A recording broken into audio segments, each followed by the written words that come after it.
If members wish to remove their jackets, please do so. May I remind members and the members of the public that the meeting will be streamed live on webcast from the Council's website. We'll move straight forward into public question time. The first item, open Council, is public question time. Questions have been received for Cabinet members from members of the public, and the question will be taken in order received. The first question has been submitted via email by Judith Morn. Why is that? Why is it that the council services are online and encouraged to do online? I cannot pay for an application for a blue badge by cash or by debit card, only by cheque. Please email me back with the reply. I call on Councillor Chuan to respond. Thank you very much. Thank you very much for your question. We have recognized the issue, and I'm pleased to say that residents will be able to pay for a blue badge. But I think it's also worth mentioning that our blue badge service was recently moved to Access Oldham. We in Oldham and we as Labour administration are very keen to ensure that people who are struggling with severe mobility are given whatever help is possible. And now we were able to access this service 5 days a week instead of 2 days a week. It's closer to bus stops and parking. And as I said, we have recognized this problem, and I can confirm that this service will be available soon. Thank you. Thank you very much for the reply, Councillor Chuan. The next question has been submitted by Saeed Ali, Maruf Ali. Oversubscription criteria is when a school receives more applications than there are places available. Published admissions numbers, or PAN to be short. The oversubscription criteria is used. Every school has an oversubscription criteria, and it dictates the order which places are allocated. Many existing faith schools have complex policies for allocating school places when oversubscribed, which critics say advantage more affluent parents over families from working class backgrounds. A report from the social mobility charity Sutton Trust in March last year suggested faith schools were among the most social selective of the top state schools in the country. More than 3 times selective as non-faith schools, and make up 33.4% of the list. Converter academies admit the lowest rate of disadvantaged pupils of the main school types and comprise 63% of the top schools, compared to just 40% of all secondaries. We, the residents of Coppice Primrose Bank, believe that many schools in Oldham discriminate pupils from town centre base using the oversubscription criteria, especially the faith schools. I would like to know if the Cabinet member have seen the oversubscription criteria for Kramer Education Trust, or have a copy of the oversubscription criteria. Has there been a discussion with Kramer Education Trust about the oversubscription criteria, and has this been shared with the town centre base councillors? What criteria will Kramer Trust use, for example, if they receive 300 pupils applying under the faith-based criteria and 300 pupils applying from 3 geographical zones? I call on Councillor Jakes to respond. Thank you. Thank you, Mr Mayor, and thank you, Mr Ali, for your question. The oversubscription criteria for the proposed new secondary school has not yet been set, as the school is not yet to be approved. The oversubscription criteria would be addressed during the pre-opening phase should the school be approved. The oversubscription criteria will be subject to further consultation. School admissions proposals will be reviewed by the school adjudicator, as the DfE will want assurances that the school is inclusive and addresses deprivation. It is the Council's and the Trust's clear expectations that the school will be multicultural and inclusive. Further details about the proposed school can be found on its website, which is cranmereducationtrust.com. Thank you, Mr Mayor. Thank you for the reply, sir. The next question has been submitted by Mr Kenyon via letter. I call on Mr Kenyon to ask this question. Okay, I'll ask the question. At a recent Oldham Council meeting, Sean Fielding, the leader of Oldham Council, stated that YouTube footage was only edited when the Mayor of Oldham adjourned the meeting. On the very same meeting, however, the camera was switched off and the sound was edited. Because I had questioned the integrity and honesty of Oldham Council and its councillors. Are Oldham Council in breach of their code of practice for hiding and or editing the truth? Transparency and openness should be fundamental principles of everything that local governments and local government bodies do. I call on Councillor Fielding to respond. Thank you. Thank you, Mr. Mayor. I'd like to try and avoid simply reading out a response to a question verbatim, but I think this is something that needs absolute clarification, and I want to be certain that I get absolutely correct. So if you'll forgive me on this occasion, I'm going to read this. Mr. Kenyon's question relates to the meeting of full council on September the 12th. What happened that evening was that, in accordance with the rules of Open Council, he had pre-submitted a written question about subject access reports. In accordance with the rules, he was invited to the microphone to read the question as submitted, which he did, and I then gave him an answer. Immediately after that, and unfortunately not for the first time, Mr. Kenyon broke the rules of Open Council by attempting to ask follow-up questions and shout out points that he had not submitted as questions. Despite the Mayor's objections and instructions in his capacity as chair of the meeting, asking him to come to order, Mr. Kenyon persisted in shouting from the dais, including allegations about a council member, which can all be clearly heard on the video. The web stream is run by a third party for us. Mr. Kenyon says that the sound was edited. I can confirm that it was not.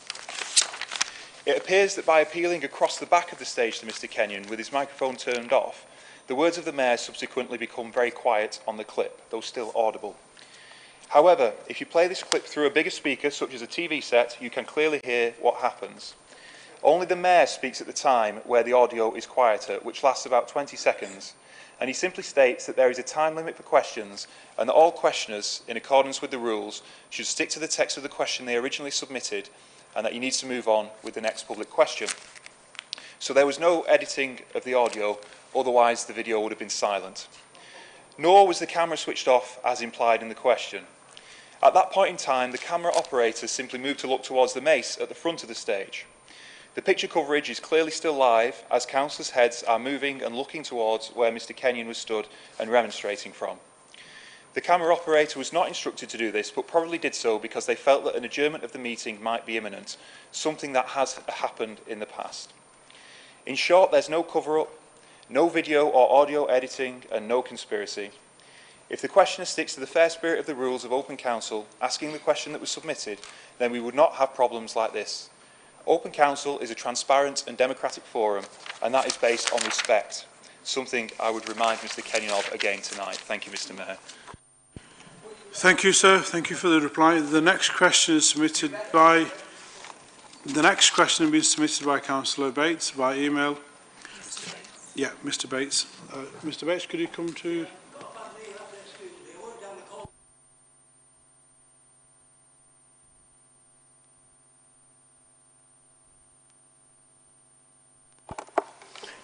First of all, I wanted to avoid this tonight, but it carries on from the last district executive where I supported a Labour councillor, Gerald Brock, who was a brilliant local councillor.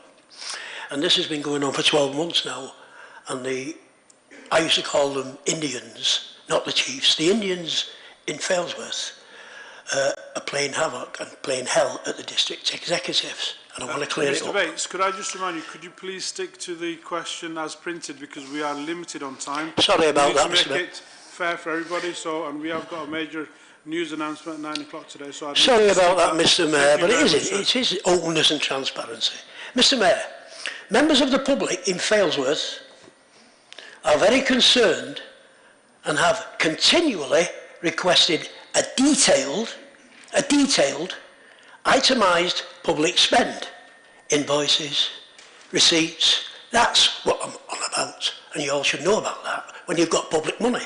Accountability. On the following, number one, Councillor Legary, £750 entertainment at Mayor's Irish Night. The next one was Failsworth Festive feast on Wednesday, December the 13th, the first Labour Christmas party we ever had. And I mentioned a councillor then, Councillor Carey, and Councillor Brock, who was gone, resigned, she was involved. Furthermore, in order to avoid this public question tonight, councillors, I wrote to Councillor Barbara Brownridge regarding this detailed itemised spend request of the public money as a cabinet member for cooperatives and neighbour hubs at the time. She signed everything off, so obviously it all must have been there because she signed it off. That's her job. Possibly seen by her, but received no response. By the way, she's moaned to me tonight about the response, and I don't accept it, but that's another matter. Because of the continued lack of detailed information regarding the itemised public spend, receipts, invoices, etc., public money, I wrote to the Borough Solicitor about the concerns by the public of Failsworth, and I have been promised an internal review. Thank you, Mr. Entwistle, for that. As leader of the council, in the interest of transparency and openness, will you publicly confirm this, please, that we will have an internal review? Councillor Fielding. Thank you. Thank you, Mr. Bates, for the question. Could I call on Councillor Fielding to reply, please? Thank you. Thanks, Mr. Mayor. I'm probably going to do something that's a little bit unorthodox in response to this question. So we've got the TVs on tonight and we can see ourselves, and it's a little bit off-putting. If only we had Apple TV, because I could stream what I'm about to do on my phone directly to that television. So oldham.gov.uk, about the council, meetings. What's this got to do with the question? Agendas. It's about openness and transparency, Mr. Bates. Openness and transparency. Agendas and minutes. Failsworth and Hollingwood District Executive. Browse meetings and agendas for this committee. 15th of March 2018. Budget report, there we go. Okay, so in the budget report, which is a publicly available document, which I've just accessed in the space of fewer than 20 seconds, it has details of how the itemised spend of how councillors in Failsworth and Hollingwood spent their money. So under Failsworth West members, it is correct, it is recorded on public record, which can be accessed at any time, 24 hours a day, prior to this meeting, in order to avoid this question, as Mr. Bates said he would have liked to have done. That Councillor Elaine Gary did donate £750 towards the Mayor's Irish Night. It also says that Councillor Warren Bates donated £500 for equipment and decorations towards the Failsworth festive feast, which took place in December. So I've accessed that information that Mr. Bates has requested, but a little bit more context. The 15th of March budget report states that £750 was allocated to entertainment for the Lord Mayor's Appeal Irish Night. This was actually incorrect. Only £670 was donated to the appeal. The Irish Night held on Friday the 16th of March 2018 raised in total £875 for the Mayor's charities, which the Mayor chose and were all very worthy causes in the last municipal year. Failsworth Festive Feast was a concept devised by a former councillor for vulnerable people within our community to celebrate Christmas. This was a ticketed event bought in advance. Funding was secured by the former councillor, Miss Brock, from former councillor for Failsworth West, Mr. Bates, as that public document that I accessed in fewer than 20 seconds reflects. Miss Brock advised Miss Brock advised the district team what materials she required to make the event a success, and using the funding secured from Mr. Bates, goods were purchased for that event. Former councillor Warren Bates was fully briefed on how his funding was used at the time of him being a councillor, and he was, and I believe still remains, a frequent visitor to the district office. He also had several conversations with Miss Brock herself and attended the event, so saw what the money was spent on when he saw how that room was decorated and what was provided at that party. At no point has former councillor Warren Bates contacted the district team since funding was secured back in November 2017 asking for further details, and it's very bizarre that he should raise a question on such a minor local issue at this meeting of all councillors. Thank you, Mr. Mayor. Thank you very much, Mr. Councillor. Mr. Bates, could you just... Mr. Bates, Mr. Bates, thank you very much, sir. Take a seat. Thank you. Thank you. Mr. Bates, could you take a seat, please? Thank you. Right, we'll move on to the next question. The next question is submitted by Louise McConnell via email. Please, can the following question be put forward to Highways or whoever is responsible for the traffic management? Ashton Road from Crofton Street to the centre of Oldham is completely congested all the time, impassable at rush hour. The bus lane from Copster Hill Road to Oldham needs suspending to allow the traffic to flow properly. I have been sat in a traffic jam from Crofton Street to King Street roundabout for 45 minutes for the past 2 evenings. It should only take 5 minutes of the journey maximum. The bus lane is a complete waste of time, and this is what's causing the issue and congestion, and the buses are and trucks in this to get past Copster Road onto the bus lane. This needs urgent reviewing as it is causing unnecessary congestion and delays. Can I call on Councillor Shaw to respond, please? Thank you. Thank you, Mr Mayor, and thank you, Louise McCallum, for your question. The traffic congestion along Ashton Road currently being experienced by road users, particularly during the morning and evening peak periods, is mostly as a result of the essential roadworks taking place on adjacent routes towards and around the town centre. In particular, King's Road, this has been closed since 5th of December and is due to open on Friday the 14th, a few days ahead of schedule, following the completion of urgent carriageway repairs. Oldham Way, lane restrictions and slip road closures have been in place along this route since spring earlier this year to be able to carry out vital repairs to the bridge structure. This work has now been completed and the associated traffic management diversion measures have been removed earlier this week. Once the traffic patterns have settled down and go back to normal levels, in the coming days, the congestion issues along with the route will be reviewed again by highway engineers and take into consideration Ms Louise McCallum's comments. Thank you very much, Councillor Shaw, for the reply. That's the end of public question time. We're running out of time, so then we have to move on to the next question. I'm sorry, sir, but we'll move on to the next item on agenda. The received councillor members from councillors on ward district matters. So the next question has been submitted by Councillor Harrison. Mr. Kenyon, could you please take a seat? Mr. Brown, could you please take a seat? Because the thing, if you listen to me for just 2 seconds, every person has been allocated time slots. So the question public time has ceased. If you have further questions, write an email to me and I'll see what I can do, okay? Please take a seat. Okay. Mr. Mayor, I respect you 100%. I've done more than my part. I've done more than my part share of meeting you halfway. We will move on to the next section.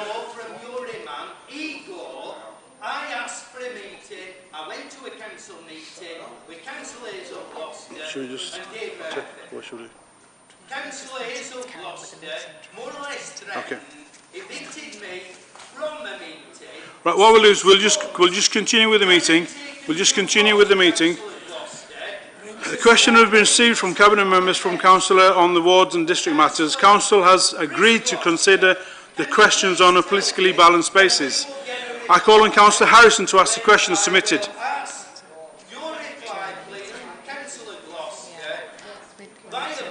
Sorry?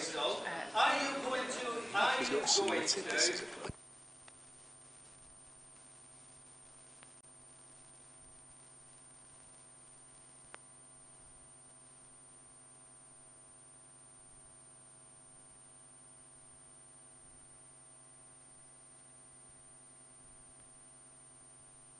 Mr. Brown, please, sir, last chance. Could you please sit down, sir? Otherwise, we will have to... Have I got the authority? Who is responsible to the electorate? Please, sir, the allocated time... Could we escort this gentleman out of the premises, please? Is the councillor responsible to the electorate? Yes. 100%. And what you've done is, and the government is looking at it... The allocated time for those questions has ceased. I am doing exactly what a government minister says. I am holding you to the highest possible standards. I wanted help. And it's no good, leader of the opposition, when we had a meeting, you say it, I'm not the dad. Councillor Sykes, who are you leading? We can't because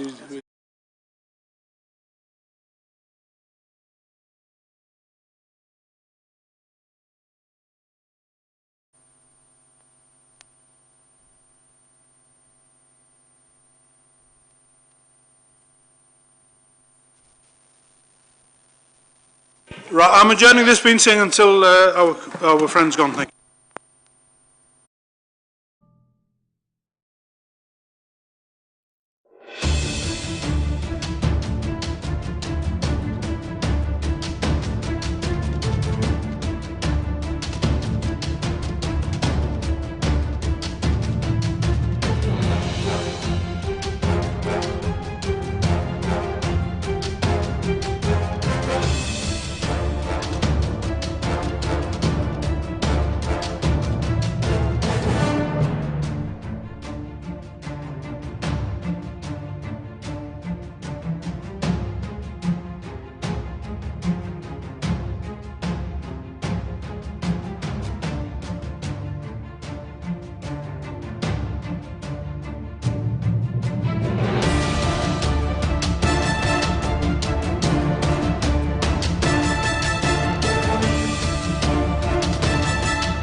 Thank you, ladies and gentlemen. Please take a seat. Thank you. From this 25 minutes interruption, the guillotine the next step until 9:55. All right. Sincere apologies for that, but it was out of our control. We've managed to lose 25 minutes due to that previous process, so we're having to extend the guillotine by 25 minutes, so we're looking at finishing at 9:55 or 10 o'clock. Right. Councillor questions on ward and district matters. We have 25 minutes. Questions have been received for Cabinet members from councillors on ward and district matters.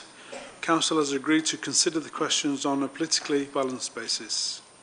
I call on Councillor Harrison to ask the question as submitted. Thank you. Thank you, Mr Mayor, and congratulations on regaining your calmness and equanimity. Some time ago, there was a public consultation on Alter Estate about a proposed new housing development on the vacant land on Cherry Avenue. Can the Cabinet Member for Housing tell me the outcome of the consultation and if there are any plans to start building on this site? Thank you, Mr Mayor. Thank you very much. I call on Councillor Roberts to reply. Thank you. Thank Councillor Harrison for her question. As Councillor Harrison says, First Choice Homes held a consultation event in the Oak Community Cafe to gauge local residents' opinion on the development of the sites on Cherry Avenue. Plans were presented that included a range of houses and bungalows intended for affordable rent. Residents who attended and who also submitted responses by post were very supportive of the proposals as a whole. At the moment, the development proposals are being reviewed alongside wider strategic aims for the area to consider the feedback, particularly on property types, gathered at the consultation event. First Choice Homes will provide a further update to residents when this is complete. Thank you, Councillor Roberts, for the question. I call on Councillor Stretton to ask the question submitted. Thank you. I am concerned about the effect that noise from the United Utilities works at the Hathershaw School playing field site is having on residents in the garden suburb area of my ward. Please may I be advised as to the agreed hours of working during the works and also the expected end date for these works. Thank you, Councillor Stretton. I call on Councillor Shaw to respond. Thank you. Thank you, Mr Mayor, and thank you, Jean, for your question. I can confirm that the contractors working for United Utilities on this essential piece of infrastructure did notify the environmental health team of their intentions. It was agreed with the contractors to limit the hours of operation to Monday to Friday from 8 AM to 6 PM and Saturday 9 o'clock to 2 PM, only for works needed outside of a normal working week and no work whatsoever on Sunday or bank holidays. Environmental Health have only received one complaint since the work started in June 2018, and the expected date for the completion of the works is late December 2019, and unfortunately can't really avoid any other impact that this might be having, but there's only been one complaint so far. Thank you, Councillor Shaw, for your reply. Councillor Goodwin, question is submitted. Thank you. Thank you, Mr Mayor. It's welcome to see the transformation of the alleyway to the rear of properties in my ward on Turf Lane, Long Lane and Chestnut Street by the residents of those properties who were able to gain funding to commence that project. Could the relevant Cabinet member advise how it's possible for other groups of residents to apply for funding for similar projects? Thank you for the question. I call on Councillor Shaw to respond. Thank you. Thank you, Councillor Chris Goodwin, for your question. The work undertaken by the residents of Turf Lane, Long Lane and Chestnut Street is a great example of a cooperative borough. Action Together provides practical support services to the voluntary sector organisations and community groups within Oldham and can identify and signpost any funding opportunities. They can be contacted on 0161 633 6222 and it's open from 9 to 5 o'clock Monday to Friday. Residents can also contact their district team who may be able to provide details of any additional funding opportunities which might become available, and the contact details for the district teams can be found on our own website. Thanks. Thank you, Councillor Shaw, for the reply. I call on Councillor C. Gloucester to ask the question as submitted. Thanks, Mr Mayor. Shore Town Centre businesses are currently experiencing a crime wave in that numerous premises have either been broken into or suffered an attempt, some on repeat occasions. Shore and Crompton councillors have called police to a meeting of the community forum to be told CCTV would be helpful. Traders who are also victims of crime have fed back to us that although the Greater Manchester Police are aware of the crime, they have CCTV evidence available, it's not being collected and the crimes are not being further investigated due to lack of threat, harm or risk. Does this mean that theft and burglary is no longer a priority for the police across Shore and Crompton? And if I can just add, despite seeing a Twitter feed off the Chief Constable today saying that burglary is. Thank you. Thank you for the question. I call on Councillor Raymond to reply. Thank you. Thank you, Mr Mayor. Can I thank Councillor Gloucester for his question? In relation to the issues in Shore, Inspector Stuart Wilson has led in preparing a plan for reducing burglaries in Shore. As part of this plan, 2 weeks ago, the police established a dedicated team to investigate repeat offences of serious acquisitive crime, including burglaries and robberies. The neighbourhood policing team will arrange to brief councillors about this plan. Can I also reassure Councillor Gloucester that in my regular meeting with the Chief Inspector Neil Evans, amongst other things, I also raised this matter of burglaries in Shore with him, and he has assured me that proper briefing will be arranged with the local councillors. Thank you. Thank you, Councillor Raymond, for the reply. I call on Councillor Gary to ask the question as submitted. Thank you, Mr Mayor. Belford councillors were recently joined by a huge number of local volunteers to take part in the third Big Failsworth clean-up event. Over the 3 events, we collected dozens of bags of rubbish that may otherwise have been on our streets around Ash Street, Old Road, Minor Street, Wesley Street and Oldham Road. It's disappointing that people drop litter, but fantastic they are local people who genuinely care about our town and want to get involved and be a part in making it a better place. Does the Cabinet member agree that community activity like this complements the £600,000 recently invested in street cleaning by the Council? And will the Cabinet member offer their thanks to the local volunteers on behalf of the Council? Thank you, Mr Mayor. Thank you for the question. Can I call on Councillor Shah to reply, please? I agree entirely. Communities working to improve their areas is fundamental to any long-term improvement, and there's no better way than people coming together out to clean an area, and it really helps to dispel the myth that all cleaning is a council's responsibility alone, and supported by active enforcement shames many residents into not throwing waste into public areas, hoping someone else will clear it up after them. But I think, Mr Mayor, here in Oldham, we can be really, really proud because we have various community groups leading by example. So we have Ghazali Trust, My Colders, and quite a lot of activity, because I know the Central Mosque in Colders as well actively.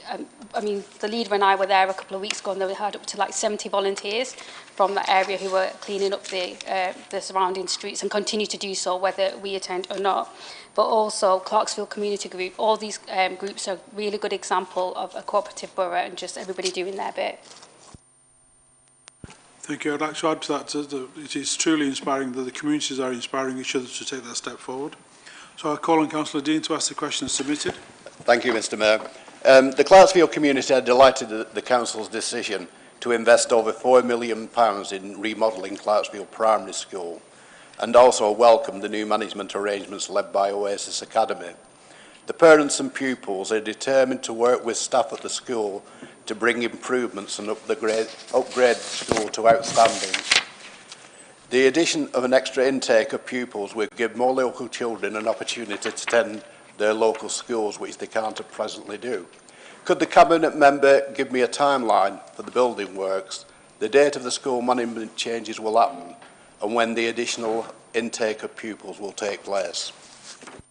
Thank you, Councillor Dean, for the question. I call on Councillor Jakes to respond. Thank you. Thank you, Councillor Dean, for your question.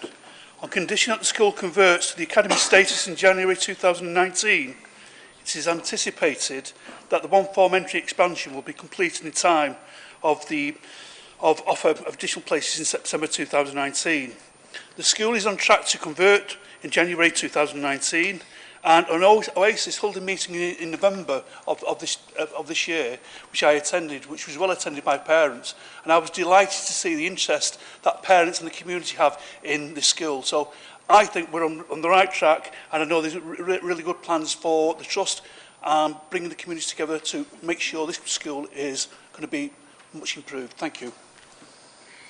Yes, indeed. I've also visited the school, and it does need refurbishment, and look forward to a better and brighter future for the children of Clarksfield. Thank you.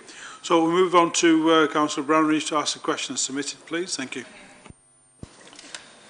See, Chadderton Wellbeing Centre is a PFI building accommodating leisure facilities, the library and the district team. The library also contains a cafe facility which has stood empty for about 2 years.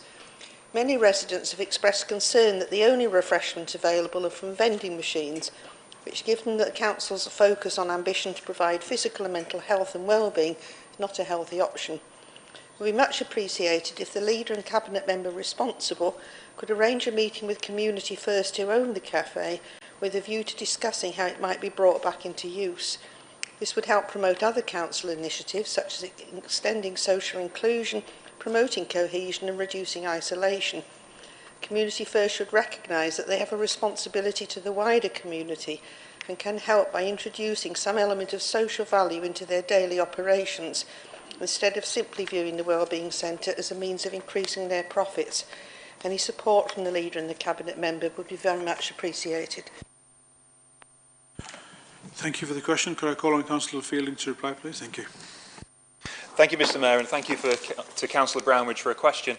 Chadderton Wellbeing Centre is an excellent facility, providing services for the people of Chadderton and beyond.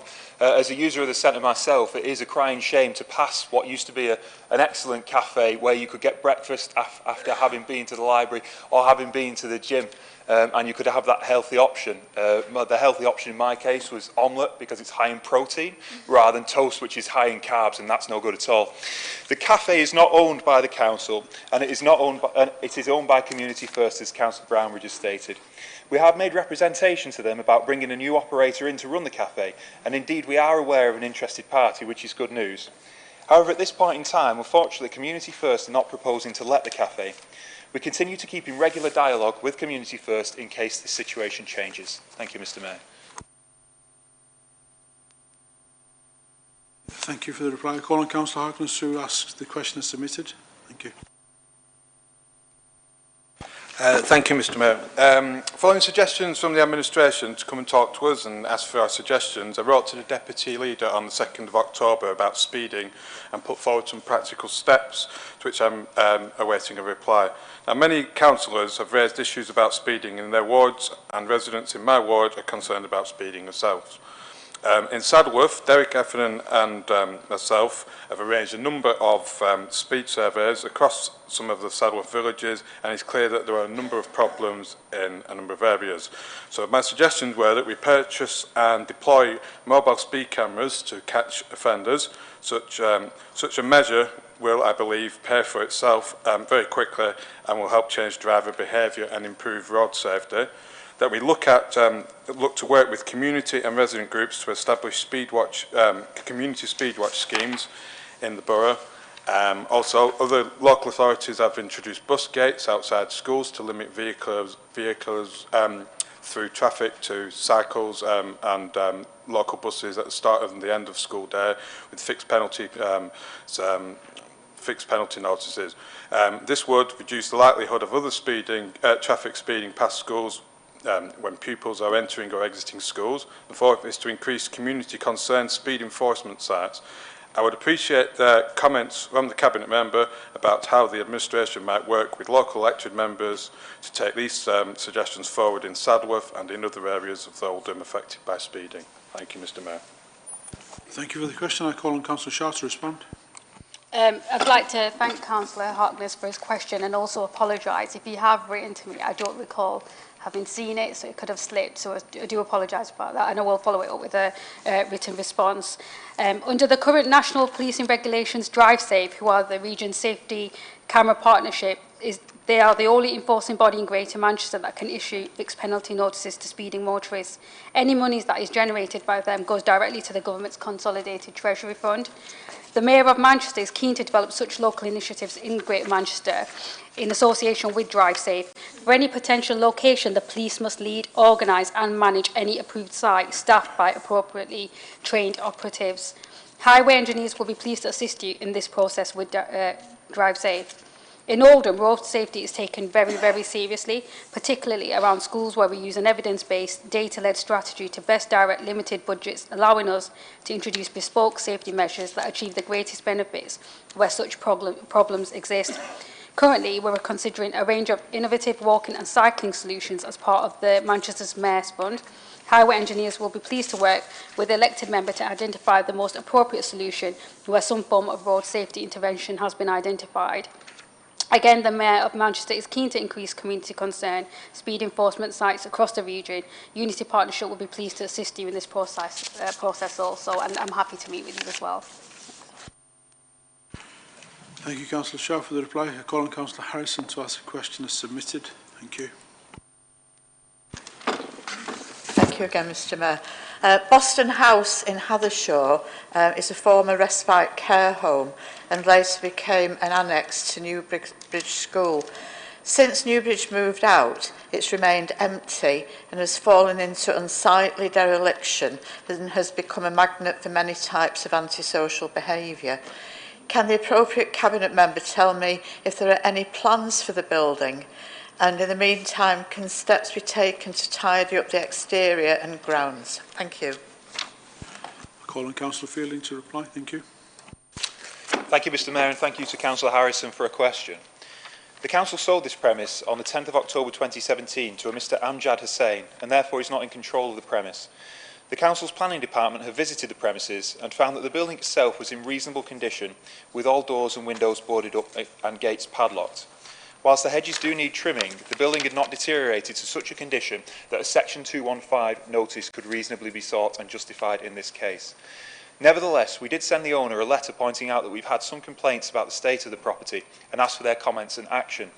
To date, we have received no response to this letter to my knowledge, but I will commit to following up that letter because I know from my own experience as a ward councillor that even if it doesn't meet the criteria for the serving of a Section 215 notice or however we describe it, the condition of some buildings do cause frustration for residents, are a blight on local areas, and I do recognise how important it is, so I'll commit to following that up. Thank you. Thank you, Councillor Fielding, for the reply. I call on Councillor Bashworth to ask the question as submitted. Thank you. Thank you, Mr Mayor. We're seeing many of our local pubs closed down and for various reasons, and we fully appreciate this. But local residents in Wrighton are very concerned that what is a well-used and indeed a camera-listed establishment is looking to change its use and are asked for help in applying for an asset of community value order on this particular establishment. I wonder if the Cabinet member responsible could help me get through the paperwork on this and hopefully apply for a successful order. Thank you. Thank you for the question. I call on Councillor Fielding to respond. Thank you. Thank you, Mr Mayor, and thank you to Councillor Bashworth for his question. I know that he is a committed member of the campaign for real ale, and this is an issue close to his heart. I think that sometimes the value that pubs add to the community is understated. Their association with the consumption of alcohol gets a negative press.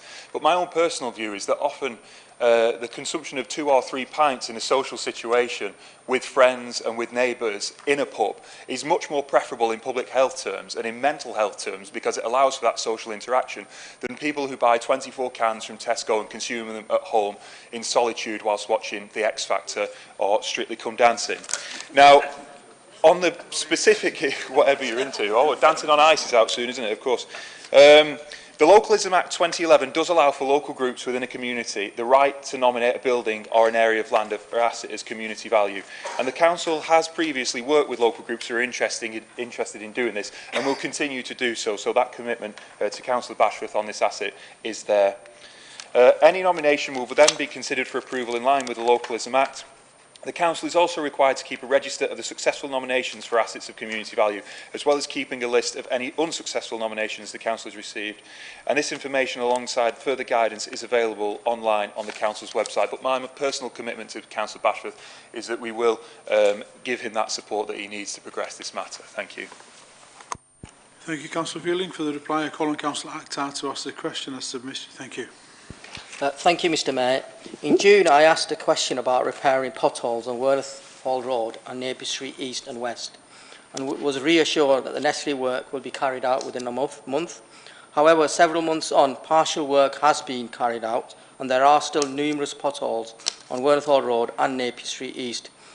The depth of the remaining potholes is similar to those that have been repaired. Could the Cabinet member responsible please inform the Council when the remaining potholes will be repaired? Thank you. Thank you for the question. I call on Councillor Shaw to reply. Thank you. Thank you, Mr Mayor, and thank you, Shoaib, for your question. Inspections have been carried out on Wernethall Road, Napier Street East and West, which have resulted in actionable potholes being appropriately identified in all the locations. There are still some outstanding repairs from these previous inspections pending to be completed at both Wernethall Road and Napier Street East, and these are currently being programmed in the system and will be actioned shortly. Further inspections are due to take place at these locations. Wernethall Road on the 18th of December, Napier Street on the 18th of December, and Napier Street East on the 18th of December. So following that, the works will be carried out. Thank you, Councillor Shaw, for the reply. I called on Councillor Sheldon to ask a question from the Conservative Party. Thank you. Thank you, Mr Mayor. At the Royal George Crossroads, the A635 Manchester Road in Greenfield, we have differing views on how best to tackle this notorious junction. The District Partnership, ably chaired by Councillor Adrian Alexander, voted to install traffic lights at this junction. The Parish Council, at their meeting a few days later, decided to support a suggestion to install a mini roundabout. Both the District Partnership and the Parish Council agreed that the speed limit be reduced from 40 miles an hour to 30 miles an hour approaching this junction. Can I ask the Cabinet Member for Highways if there are any plans to improve the safety at this junction? Thank you. Thank you for the question. I call on Councillor Shaw to reply. Thank you. Thank you, Councillor Sheldon, for your question. I will definitely look into it for you and get back to you with a programme of works and a meeting with the officers. Is that okay? Thank you. I call on Councillor Briggs to ask the question as submitted. Thank you, Mr Mayor. Would the Cabinet Member responsible for transport join me in supporting residents to overturn the decision to withdraw the 74 bus service in the evenings, which runs to Woodhouses? This leaves the old and most vulnerable cut off from friends and family, having to walk almost a mile to the nearest bus stop. We talk about social isolation, but appear to have little control over bus companies who make arbitrary decisions without acknowledging their actions, severely reducing opportunities to socialise with others or make essential trips to hospital and other necessary appointments. Thank you, Mr Mayor. Call on Councillor Shaw to respond. Thank you. Thank you, Councillor Briggs, for your question. I have contacted TFGM about the changes to the 74 service, and they've explained that the changes came about as a result of the changes that Stagecoach were making to the 76 service from last October by the way of additional evening and Sunday journeys, which would cater for the majority of passengers on the 76 route. When TFGM reviewed the sections of the 76 route that would not be served by these new journeys, they found very low passenger usage on the Woodhouses section, 0.53 passengers per trip, and were unable to justify maintaining provision at that time. I will ask TFGM to review this decision because the leader actually himself uses that service. In the meantime, TFGM, he's the the half person. In the meantime, TFGM are currently exploring options on behalf of GMCA that would allow for greater local control of routes, frequencies, timetables, fares, and quality standards for all buses across the GM network. This has come about as a result of the Bus Service Act 2017, which gives mayoral authorities like Greater Manchester powers to improve bus services by reforming the current bus market. If the Greater Manchester Mayor, Andy Burnham, does decide to take up bus franchising powers, it will be some time before any changes are seen on the ground. So in the meantime, TFGM is looking at how bus services could operate more effectively under existing operator arrangements, and my discussions with TFGM on how our members can actually be involved in that piece of work. Thank you very much. We're out of time for the remaining questions, so we move on to formal council. Apologies. I have received apologies for absence from Councillors Hack, A. Hussain, Salamat and Raymond. Do you have any more apologies? Okay, noted, thank you. Gilly Alexander, okay, noted. Thank you. Minutes. Is Council agreed that the Council minutes from the meeting held 7th of November this year are agreed on the correct record? Thank you. Declarations of interest. Are there any declarations of interest from members in respect of matters to be determined by the Council in this meeting? Can members declare any matters to this meeting? Councillors Bashforth, Chouhan, Fida Hussain and Heffernan have personal interest in item 14A by virtue of their Council appointments to my board. Please can they raise their hands and declare the interests? Okay. Thank you. Thank you. Councillor Gloucester. Yeah, Mr Mayor, 14B, I think, the Police and Crime Panel, pecuniary by means of occupation. Thank you. Councillor Hannah. Thank you, Mr Mayor. Member of Positive Steps Board, item 19. Thank you. Councillor Jakes. Item 19, Positive Steps Trustee. Thank you. Councillor Gary. Item 14B, pecuniary interest on the JMP. Thank you. Councillor Ali. Yeah, item 19, Positive Steps Board. Thank you. Councillor Hazel Gloucester. 14B, pecuniary interest by occupation, my husband. Councillor Malik. Thank you. Okay. Thank you very much. So those have been noted. There's a form circulating. Could you please record your interest there? Urgent business. We don't have any urgent business as yet. Communications. No communications to be noted. Petitions. There are 4 petitions to note as outlined in the report. Thank you. Outstanding business from previous meetings. We have 15 minutes for this item. There is one item outstanding business. I call on Councillor Shah to move and Councillor Jabbar to second the motion. Thank you. Thank you, Mr Mayor. I feel a great sense of responsibility in being the Cabinet member responsible with leading on this agenda for Oldham. Aside from the practical suggestions that are made within the actual motion, there is a need to also educate residents about the impact of air pollution. As prior to this item landing on in one of my portfolio meetings, I gave it little thought, to be quite honest with you, and by no means the significance that it warrants. Air quality is the largest environmental risk to public health in the UK, contributing to the equivalent of 1,200 deaths a year just in Greater Manchester. It affects the most vulnerable in our society, and given air pollution is invisible, people are either unaware of the risks or dismiss it as being something that they have nothing to do with or have a collective responsibility towards. It plays a huge part in many illnesses that we may often not even consider to associate with the quality of air, such as breathing illnesses, heart disease, strokes, and even some cancers. It's been a huge learning for me personally, and to know that the consequence of inaction is at an alarming human cost is beyond terrifying. And what's even more terrifying is that most of us subconsciously are contributing to air pollution every day. Road transport is responsible for 80% of nitrogen dioxide pollution at the roadside, where it is the most damaging to health, with diesel vehicles being the largest source. Government statistics tell us that poor air quality reduces life expectancy by an average of 6 months, and that it particularly affects vulnerable groups, including the elderly, those with long-term medical conditions, children, and people living in the most deprived areas of our communities. So, Mr Mayor, I do hope everyone will join me in supporting a motion which will have a positive effect on the residents of Oldham. But I'd also like to thank all the members that turned up to the member development session, the all-member development session the other night to actually discuss air quality, made some fantastic contributions, and I'm just glad that we're taking it seriously and we're going to do whatever we can to make sure that it doesn't affect or minimise the effect of the residents in Oldham. Thank you. Councillor Jabbat, second. Yeah, thank you, Mr. Mayor. I'm delighted to second this motion because, as Councillor Shah said, it actually impacts on everyone. We all breathe the air and we all breathe the pollutant that's in it.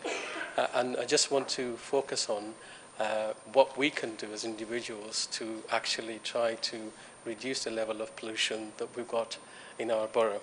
Mr. Mayor, the level of nitrogen dioxide is too high, and we just need to do something about it. So as a cooperative council, I think the council can do its bit, but also the residents need to do their bit to protect themselves, but also protect the most vulnerable in our community. And I just want to say that in terms of the council, when we are looking at procuring vehicles and things of that nature, then we do take this into account.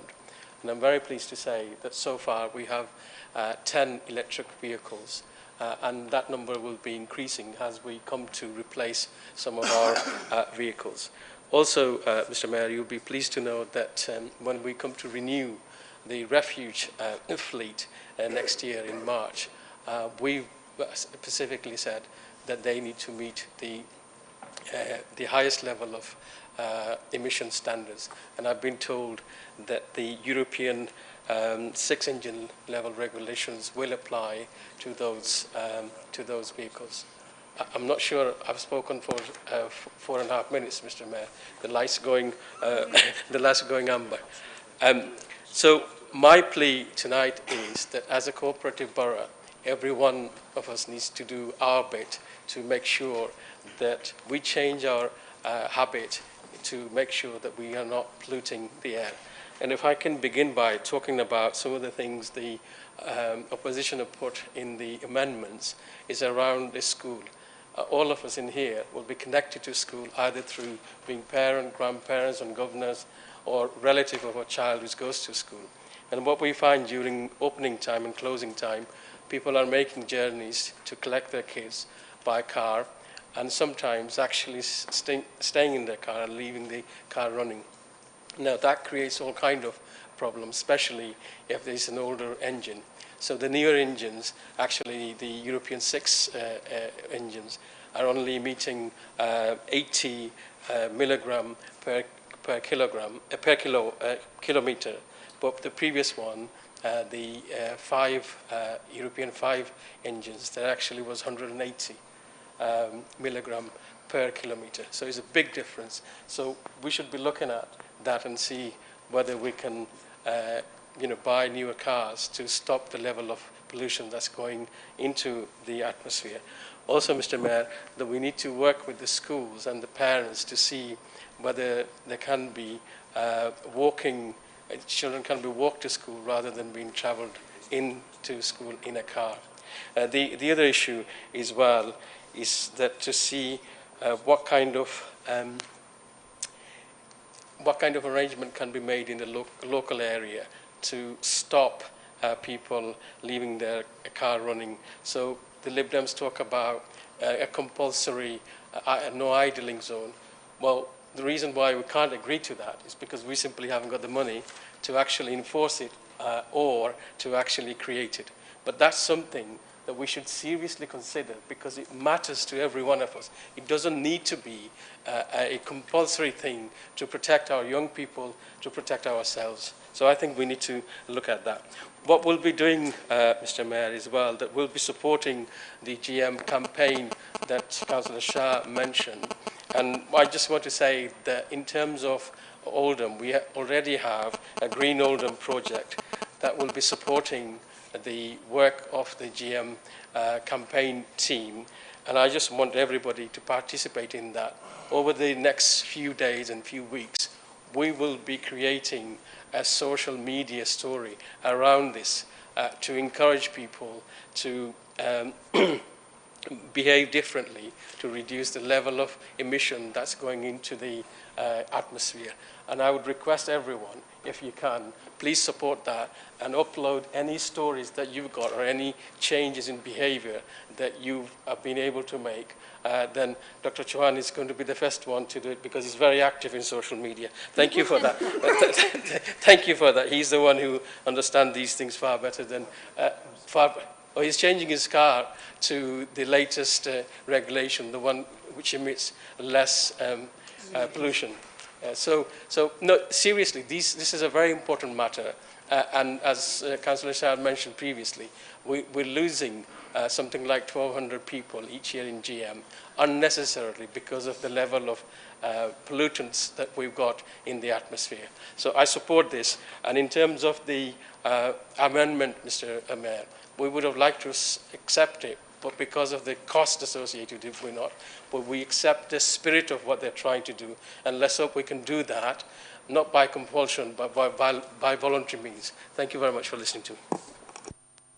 Thank you very much for that. Can I call on Councillor C. Gloucester to move and Councillor Sykes to second an amendment? Thank you, Mr. Mayor. Yeah, I do rise to second this amendment, but for the sounds of it, yeah, sorry, propose it even. I just seem a bit distracted tonight, I don't know why. Anyway, so I'm rising to propose the amendment. What I would say is about the clean air businesses that it's probably the biggest issue that this council will discuss this year, maybe you know, in the next few years, and it is something that is not going to go away until such time as clean air is just something that's as natural as green trees and things like that. For those councillors who couldn't make it last night to the air quality update presentation, you actually missed something that was really eye-opening. And I know Abdul has already referred to 1,200 deaths a year attributed to air quality, but that is 1,200 too many. It's a national issue that needs both a national and local response, not only at GM level, and it's pretty clear from last night that there's a lot of work going in at GM level, but also by us as a council and us as a responsible council, who already have a poor record on life expectancy compared with others. Our amendments are simple, and after last night's presentation, it was clear to me that the aims of our amendments, and I accept what you say, Abdul, in relation to the spirit, reflect what the combined authority needs to look at and work towards across the borough. We as a borough council need to step up to the plate now and look at ways to reduce our noxious air levels, not only to reach target dates in years hence, but now, and simple changes will pay dividends later. A thing that surprised me yesterday was to find out that in the whole of the Oldham Metropolitan Borough we only appear to have one air pollution monitor. And what surprised me even more, that we're in Shaw. So,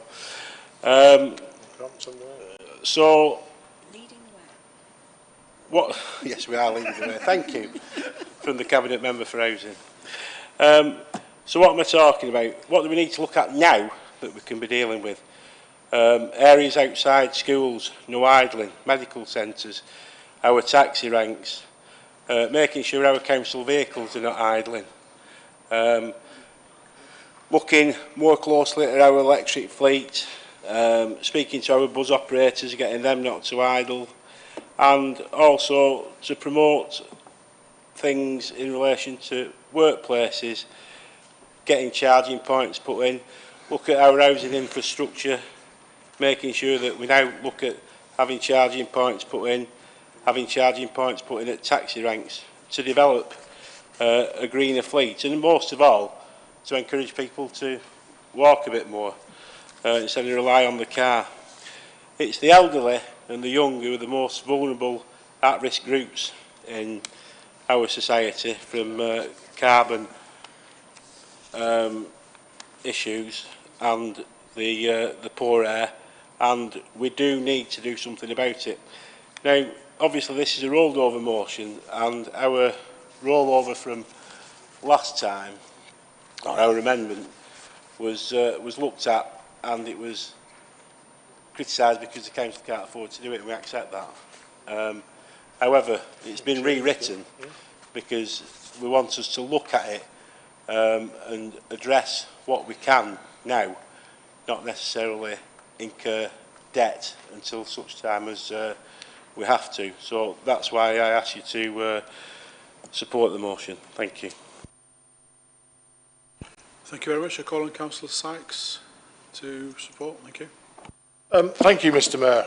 I'm advised to second the amendment, which seeks to add to the motion as originally tabled. And I think we're all on the same page. It's just about how you get there. I am surprised in seconding this to hear that, oh, we're not doing that because we can't afford it or we can't police it. We do many things now on the enforcement side that's part of our regulations that we don't police. Traffic regulation orders would be one of them, whereas actually 90 or 99% of the public do observe them and they do help. So I do think it is important, and it's not by accident, so I speak with some knowledge that we have some air quality monitoring equipment in Shaw, because one of the places where we have a significant problem is due to the number of HGVs due to the distribution centres, and when they cluster together and idle, and that's why we particularly have a problem with air quality, which if I remember off the map, there's round Elkmill and there's that bit in Shaw, the two worst, the last time I looked at the map in terms of air quality. So what we're suggesting in terms of the no idling zones or whatever is have a pilot, try it at a school or two schools and see if it makes a difference, see if the public are up for it, see if they respond to the campaign. But I just say, just before we get carried away and start patting ourselves on the back with electric vehicles, can we just remember if we're putting electric in electric vehicles that comes from a gas-powered fire station that happens to be somewhere else, we're still chucking buckets of CO2 in the air, and it doesn't help at all. All you do is move the problem from here to there. And the last time I looked at it, air pollution isn't something that recognised the steel wall round Greater Manchester, or actually around the northwest, or even around the UK. That's why this is a thing that you need to talk about across the continent and whatever to do something about it. But can we not get carried away with electric vehicles being the answer until we sort out how we generate power in this country and do something about generating CO2, because we might take the nitrous oxide out of it with the diesels, but if we're putting the CO2 in, we'll all cook and fry, even though the air will be better to breathe. 2 points to finish, Mr Mayor. I've been to 2 places where the air quality, we must never let it get like that in Greater Manchester. If you come in here on any morning, just depending how the temperature is, if you look out from any of the rooms on this side of the building, you can see that lovely thing that everybody breathes here. And it can't be doing anybody any good, but as people have said, it affects the young and it affects the old the most, particularly people with asthma and other respiratory diseases. The place I've been to where it physically affected me was China, where you literally walked out of where you were into something that made your eyes water and you struggled to catch your breath. So that's where we'll end up unless we do something about this sooner rather than later. And long time dates, like I'm not so sure we can wait till 2050. And even in austerity and with everything else, this is a classic example where local government must lead, just like it did with the original clean air legislation when we went for smoke-free zones, that stopped the pea soup as we used to have and everything else. This will be driven and led by local government and others will follow. The amendment is meant to strengthen the motion. I'm glad we're talking about this important issue today, and I'd urge members to support the motion, the amendment and then the motion, Mr Mayor. Thank you. Unfortunately, we don't have any time to debate this, so does Councillor Jabbar have a... Shah, sir, Councillor Shah, do you have a reply to this? Thank you, Mr Mayor, and I'd like to thank the opposition for the very important points that they have made. But again, I'd also like to reiterate, there's definitely actually no issue about us not taking this seriously and not doing things. And we are a cooperative borough, and in that cooperative borough spirit, we will be educating the residents, but asking them, encouraging them to change their behaviour. So there's no question about not taking it seriously and not doing anything about it. But unfortunately, we can't commit to any financial cost of it right now. It doesn't mean to say we're not leading the way or contributing to Greater Manchester's air quality plan or not taking the matter seriously at all. Thank you, Mr Mayor. Thank you very much. Councillor Gloucester, do you want to reply back? The only thing I'd say, Mr Mayor, is that clean air thing was circulated to just those of us that were at the meeting last night. And if anything comes from this, it'd be good if it was circulated to everybody in the Reddit, because it makes very interesting reading. Thank you. So can we go for a vote on the amendment as amended? Yeah, amendment. Yeah. Okay.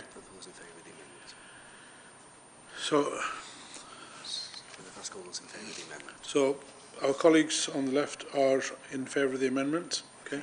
And those all against? Yeah, yeah. Okay. So against amendment, so the amendment is lost. So hands up, all those in favour of the original motion.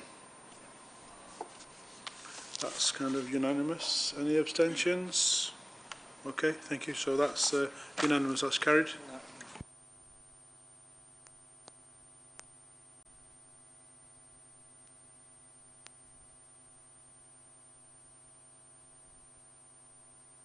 We move on to the next motion, which is Youth Council. We don't have any Youth Council business this evening, so we go on to item number 10, Leader and Cabinet Questions.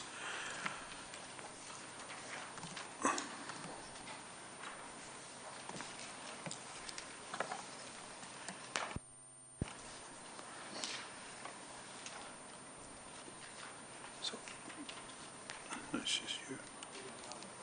Okay.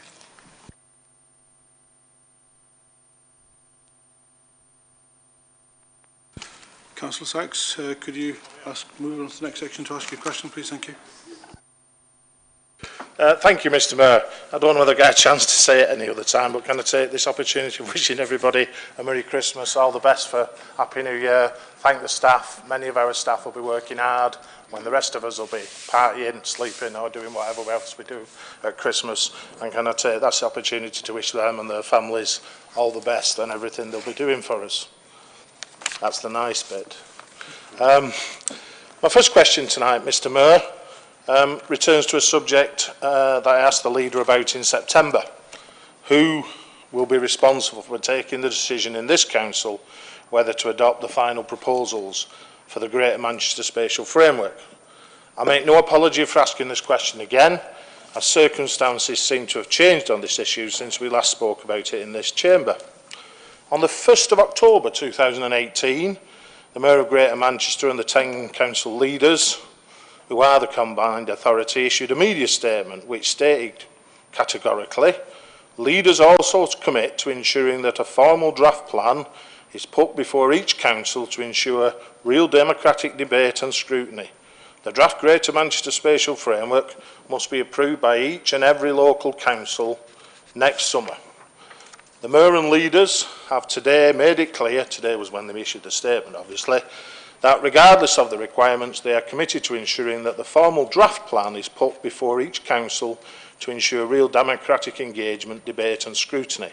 Local ward councillors will have a say on this plan. Throughout this process, we have always been committed to taking GMSF proposals through local councils. On the 30th of November 2018, the Greater Manchester Combined Authority issued a further statement that says, before we go out to consultation for a second time, that's in summer 2019, the revised Greater Manchester Spatial Framework will be taken to all local authorities and councils within the city region for discussion, debate and ultimately sign-off. I read these two statements that they would appear to imply that all Greater Manchester local authority leaders, including yourself, have agreed to bring the draft GMSF plan before a full meeting of their local council for scrutiny and debate, and for ward members, in fact all members of council, to vote on whether their local council chooses to adopt that plan. This appears to be contrary to the position to the one when we last discussed this matter, and I'd welcome your clarity on this matter, whether I have now understand what is the new proposal or whether we as we were. Thank you, Mr. Mayor. Thank you very much. Could Councillor Feeling reply to that? Thank you. Thank you, Mr. Mayor. I too, if we don't get the opportunity to do it further on in the meeting, would like to wish colleagues in this chamber a Merry Christmas to them and their families, and indeed to all of our staff. Whilst we do have a Christmas shutdown period between Christmas and New Year at the Council, that is not true for all employees. And over the Christmas period, there will be those who provide essential services, particularly to our most vulnerable residents, who will be working through that period and will have to take time away from their families in a way that we are fortunate enough in this chamber not to have to do. I would also like to take the opportunity now, although we do have a report on political balance and on the result of the Failsworth East by-election coming later down the agenda. I'm not sure I'll get the chance to speak on it then. But I would like to welcome Councillor Elizabeth Jakes, who is tonight sworn in as the new member for Failsworth East Ward, having been elected with in excess of 55% of the vote in the ward of Failsworth East on the 29th of November. Welcome, Liz. I'm sure you'll be fantastic. With respect to the Leader of the Opposition's question, I stand by my previous response about the Greater Manchester Spatial Framework when this question was previously asked. It is not the intention to bring the Greater Manchester Spatial Framework prior to consultation to this meeting, because we need to get on with the consultation now. It has been delayed far too many times, and people are getting frustrated at the number of times that this has been delayed, given that it is such a significant strategic plan that affects so many residents right across the borough. What is the case, and what has not changed, is that the deposit version of that plan will be coming forward for consideration and voting on by members in this chamber and in all other council chambers across Greater Manchester. Councillors will have the opportunity to debate, because that is only correct, and the Greater Manchester Spatial Framework will be considered by all elected members from across Greater Manchester next summer before the plan is deposited to the government. Thank you very much, Mr. Mayor. Thank you very much. Councillor Sykes, do you have another question? Thank you, Mr. Mayor. Thank the Leader for his question. Answer that will prompt some more questions from me is what my head was saying, but my mouth weren't catching up with it, but there we are. So thank you for your answer, and I've also already wished the real Councillor Jacks welcome to the Council chamber, and it's nice to have the boss here, as I think I said. But there we are. My second question tonight, it's probably more serious, and my colleague did say equality, but I just wonder if it is the issue of the day, is about Brexit. And I'd like to more seriously turn to the thought about what happens to a no deal if we end up in that situation. The last council presented a report, and we've got one later on the agenda, that says it's looking increasingly likely that no deal is potentially or a more likely outcome. This would result, as I'm sure we know, in a turn down in economic productivity and growth in our region, and as the EU accounts for almost 60% of our export market. The cost of imported raw materials and components are already increasing, in part because of the falling value of the pound. This will also impact on employment and wage rates, which will be devastating on a borough like Oldham, where working families are already amongst the poorest in the UK. But actually, this is not the worst of it. If you just have a look, former Brexit Secretary, I don't know how many we're on now, but Dominic Raab, admitted the government was preparing to stockpile food. Health Secretary Matthew Hancock admitted discussions on building up NHS reserves of vaccinations, blood products and medical supplies had been held. But it's impossible to stockpile advanced supplies of fresh food. By their very nature, they are perishable, and many patients rely on medicines with a short shelf life. Essentials will therefore have to be flown into the UK at a great expense, while stuff rots in our ports because gigantic truck parks will have no drivers in order to drive the trucks once they get into this country. I say flown, but of course this assumes the government can obtain the necessary export permits, complete the necessary bureaucracy and obtain the flight certificates for the aircraft to do the job. Frankly, this scenario sounds more akin to the Berlin airlift than it does to Great Britain in 2018. 70 years ago, the Western Allies had to overcome the communist Soviet military blockade of that city and prevailed.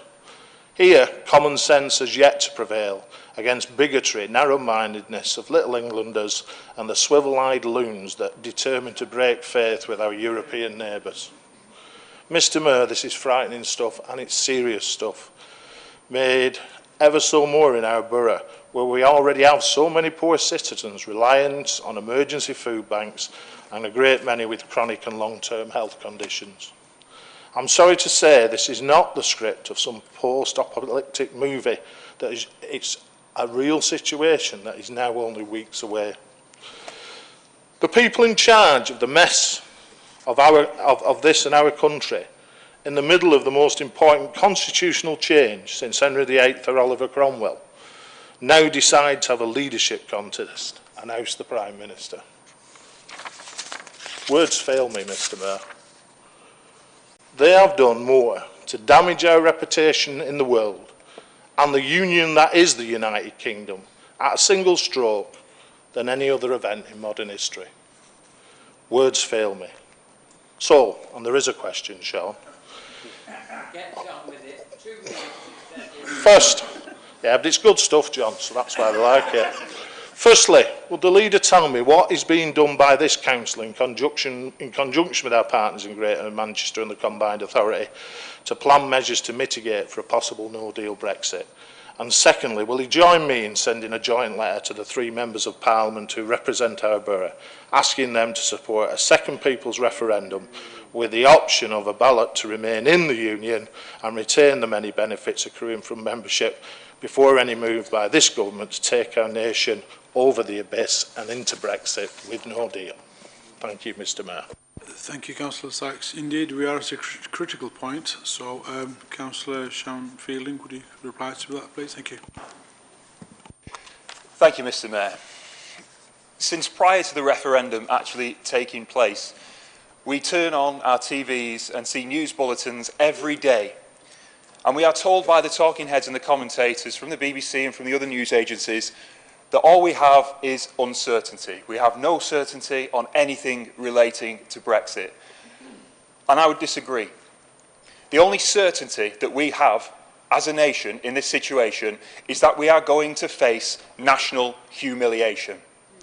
The 3 possible outcomes from this sorry mess are that we accept Theresa May's deal, or whatever she cobbles together after having run off to Brussels, if she gets through tonight, of course, and we remain in the EU, effectively, but having relinquished our seat at the table to determine the rules that we will be governed by, that people so objected to and are so vocal in saying they disagreed with it, and that's what they led them to vote for Brexit.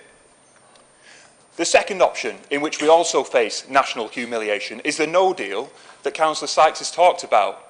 The Berlin airlift, he beat me to it, but the Berlin airlift, that was something during a time of the Cold War. And we are talking with people like Boris Johnson and Jacob Rees-Mogg using language as if we are a nation at war with the European Union. What planet are they living on? We face national humiliation from the economic calamity that will come from no deal, with planes not being able to fly, with inflation going out of control, with jobs going offshore, particularly from our already decimated manufacturing industry. That would be a disaster, and it would be a humiliating situation for this country. Thirdly, the option is that we could drop it all. We could forget it. We could call a second referendum, and it could go the other way, and we could not go ahead with this, and we could acknowledge that it was a bad idea. Or we could just drop it without the second referendum. But that again would be national humiliation. We'd have spent 2 years as the circular firing squad, all turning inwards and looking like a bunch of amateurs, only to have wasted those 2 years and say, oh, well, wasn't that a waste of time, and have completely lost the economic growth and the relationship and damaged our relationship with our partners across in Europe. Now, it's very easy to be incredibly angry about this, and I am, and I'm sure that many others in this chamber are, but in all of this, we cannot forget who is responsible for the mess that we now find ourselves in. And that person is David Cameron. We cannot forget that David Cameron, because he was incapable of uniting his divided party, he threw a referendum out to the country thinking that he would win, made no plans for if he would lose, gambled this country's future over an internal row within the Conservative Party, which at the last count has fewer than 100,000 members, and is unrepresentative of the country at large, being mainly elderly, mainly white. And in all of that, you know, as the saying goes, every cloud has a silver lining. And it might be difficult to identify what the silver lining is in this case, but I would say that the events that are taking place as we meet tonight and the 10 minutes that remain in the confidence vote taking place are that silver lining. We are hopefully beginning to see the complete destruction of the Conservative Party as a credible electoral force in this country, at long last. For the people sleeping on the streets of Manchester city centre, for the parents who have to go to food banks to provide Christmas dinners for their children this winter, for the elderly people who cannot afford to heat their homes, and for the thousands of public sector workers who've been made redundant because of the Conservative policy of austerity, that is one early Christmas present that we can all enjoy unwrapping. Thank you, Mr. Mayor.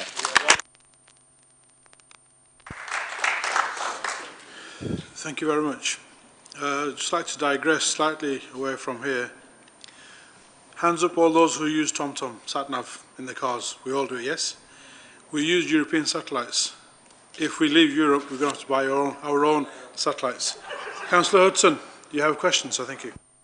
Well, first of all, I shan't be wishing everybody a Merry Christmas because, unlike the other two, I've actually bought Christmas cards and sent them out. That keeps people in jobs, you know. However, I will ask a question. I won't posture about things that don't affect people in Oldham. I think everybody has a view, but if we're going to talk about Brexit, everybody should be given a chance to speak because it's their view. It was read out as though that was... It's like the Governor of the Bank of England. He speaks for himself. He's not speaking for me. And Howard and the leader isn't speaking for me. So I will ask my question, Mr. Mayor, and keep off that subject because it'll be decided in another place this evening. I am extremely concerned about the continued withdrawal of the revenue support grant from Saddleworth Parish Council, and following a letter sent to the Right Honourable James Brokenshaw MP, the Secretary of State for Housing, Communities and Local Government, regarding this withdrawal, a reply was received on the 19th of November in which they state that the government's clear expectation is that billing authorities will pass down the appropriate loss of funding. Now, I know that 95% of people in the country, authorities, are doing just that, but we aren't. OMBC has decided to withdraw a total of 16,000 with another 23,490 to be withdrawn.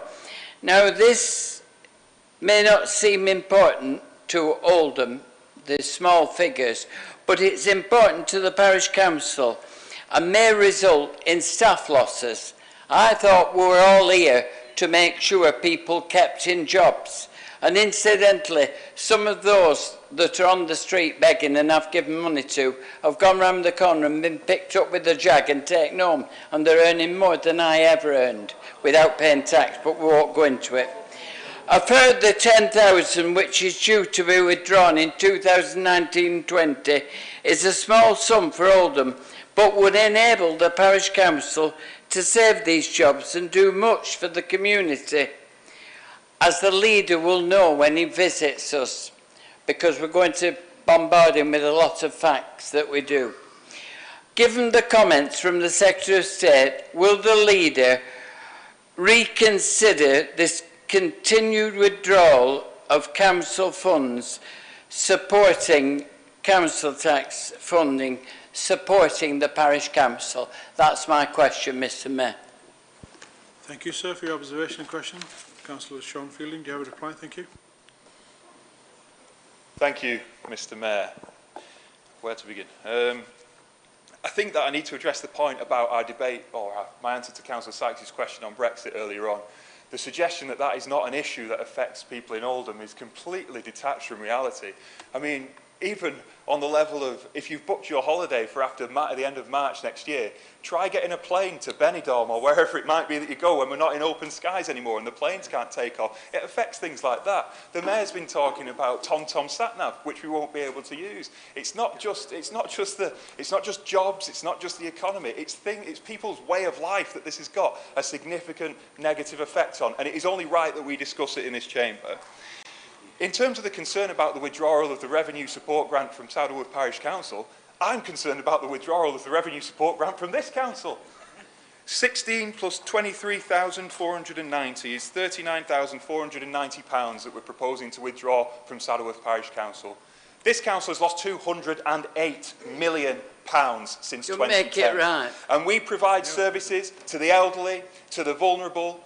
We provide services to children in care, children in need. We provide a whole range of vital services that touch every aspect of people's lives in this borough. And we have lost that amount of money. And for Saddleworth Parish Council, which I've pointed out before, it isn't necessary to exist at all, to crib about a small amount of money being taken away from them for the services that I look forward to hearing they provide when I do attend a meeting with them is completely out of proportion and completely detached from the reality of the financial situation that this council faces as a result of Conservative policies of austerity. I would suggest to Councillor Hudson, through his connections in the party of which he is a member, that he lobbies the Conservative Party to reinstate the funds that we have had taken from us, stolen from us by the Conservative government. And then when we get those back, if we get those back, perhaps we can look at giving 40 grand to the Parish Council. Thank you, Mr. Mayor. Thank you, Councillor Fielding, for your reply. May I remind members that full council have agreed to the leader's allocated questions.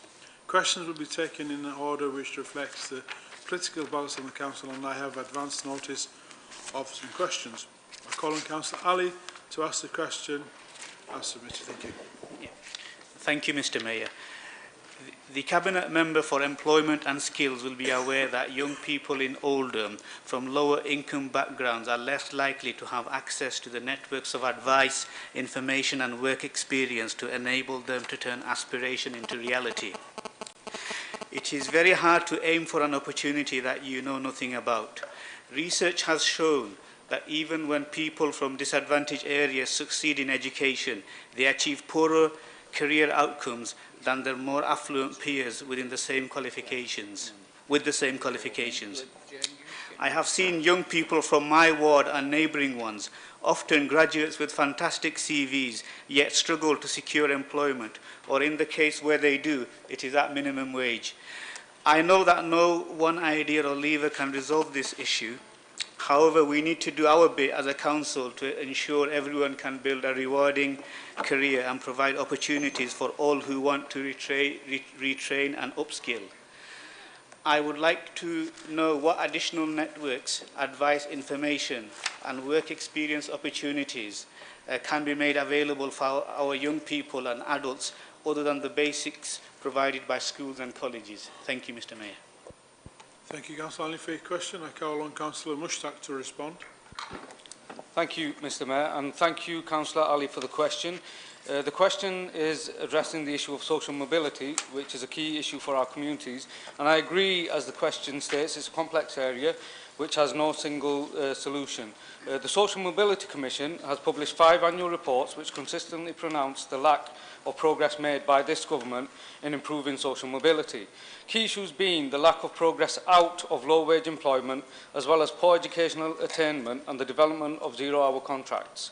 The Social Mobility Commission's Great Escape report found that just 1 in 6 low-paid workers, that's 17%, managed to permanently escape from low pay in the last decade. Key aspects to address social mobility is improving access to new networks and access to business sectors outside of potentially limited circle of friends and family, as you suggest.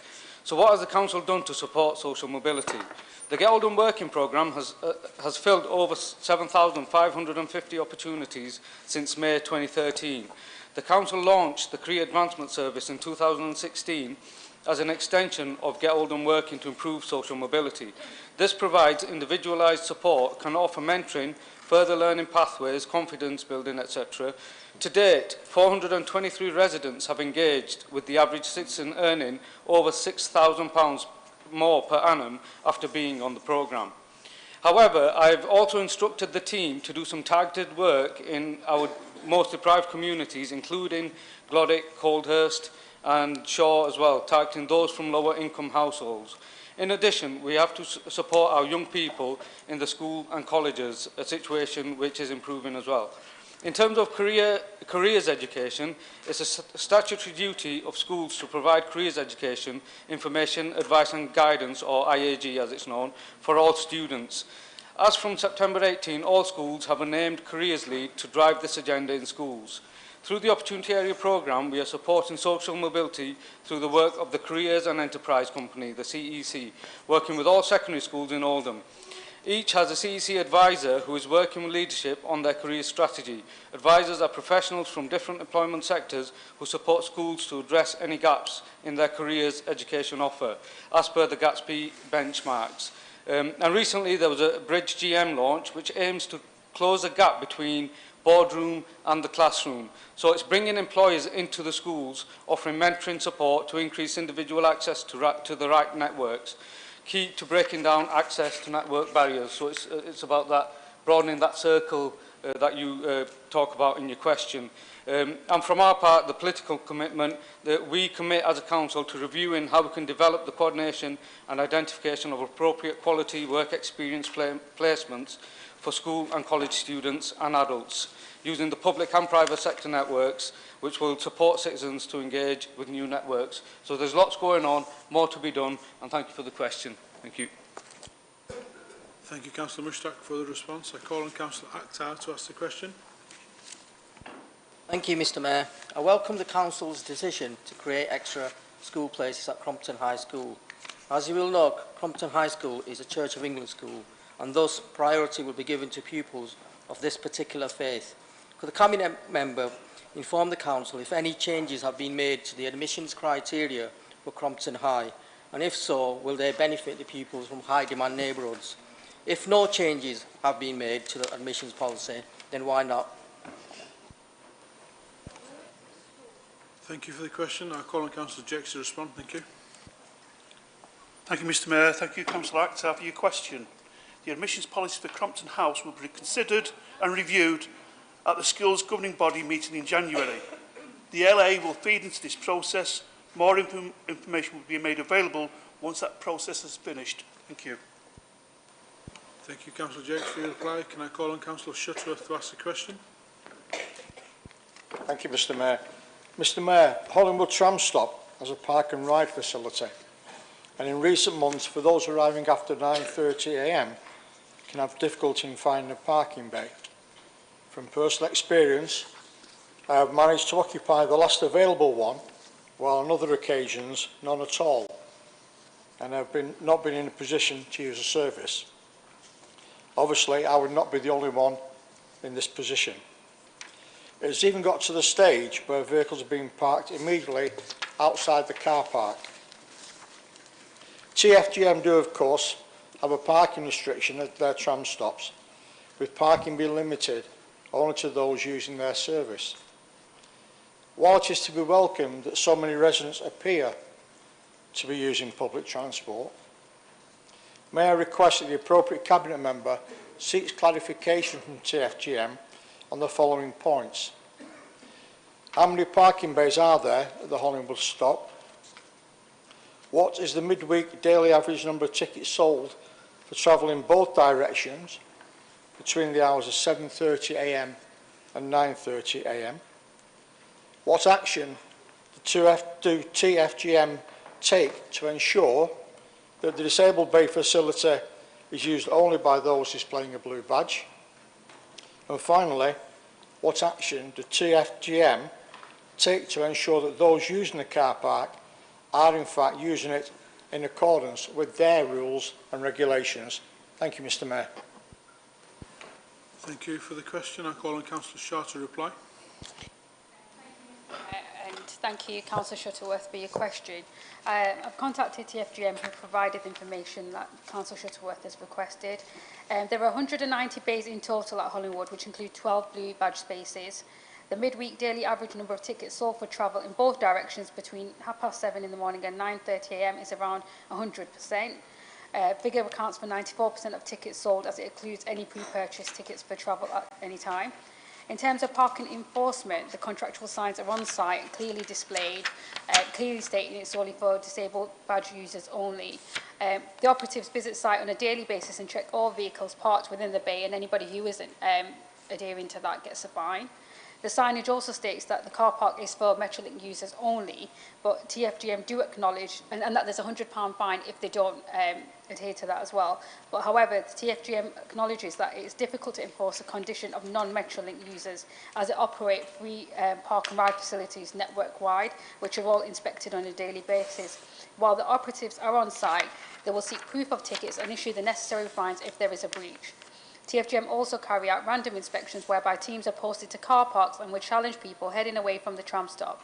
They're looking to introduce barriers to car parks in the future once a smart ticketing system has evolved, but there's no timescale for that at the moment. Thanks. Thank you, Councillor Shaw, for your reply. I call on Councillor H. Gloucester to ask the question. Thank you, Mr. Mayor.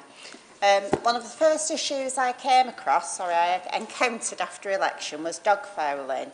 I know you really can't believe it, can you? I was asked for signs in May and was advised that they were on order. I've chased the signs on pretty much a fortnightly basis since and was told in November that the signs have arrived, but I was also told that the fixtures for them had not. Can the Cabinet member responsible please clarify why the signs are manufactured on Mars and the fixings on Venus, and which space shuttle will be delivering them, as we are still waiting for them on site in Shaw? Thank you. Thank you. Could I call on Councillor Shaw to reply, please? Thank you, Mr. Mayor, and thank you, Councillor Gloucester, for your question regarding the reordering of the dog fouling signs. I can confirm that the signs are now ready for installation. Officers have had to redesign the signs due to legislative changes, and then unfortunately the wrong fixing brackets were delivered with the newly designed signs. So the correct fixings now have been received and so ready for installation, and I've asked an officer to liaise with you regarding the actual location. Thank you, Councillor Shaw. Can I ask Councillor Feeding to ask the question as submitted? Thank you, Mr. Mayor. I'd like to withdraw my question, please. Okay, thank you very much. Can I call on Councillor Gary to ask the question as submitted? Thank you. Thank you, Mr. Mayor. Could I ask how many freedom of information requests have been submitted to the Council this year to the Council, and what is the approximate cost to the taxpayer for each request? Thank you. Thank you. Can I call on Councillor Jabbar to reply, please? Thank you, Mr. Mayor. Can I thank Councillor Gary for her question? The Council has received 1,428 Freedom of Information requests to date in 2018 and has managed 13 appeals in the same time period. The requests vary quite significantly, Mr. Mayor, and are complex in their nature, and therefore the time spent on responding varies greatly. We don't actually record the time taken for individual freedom of information responses or consider the appeals. The law requires us to answer any freedom of information request that takes up to 18 hours. An average cost of £25 per hour is to determine the response to the request has been assumed to date. So resulting in the maximum 18 hour would be £450 per information of freedom of information request.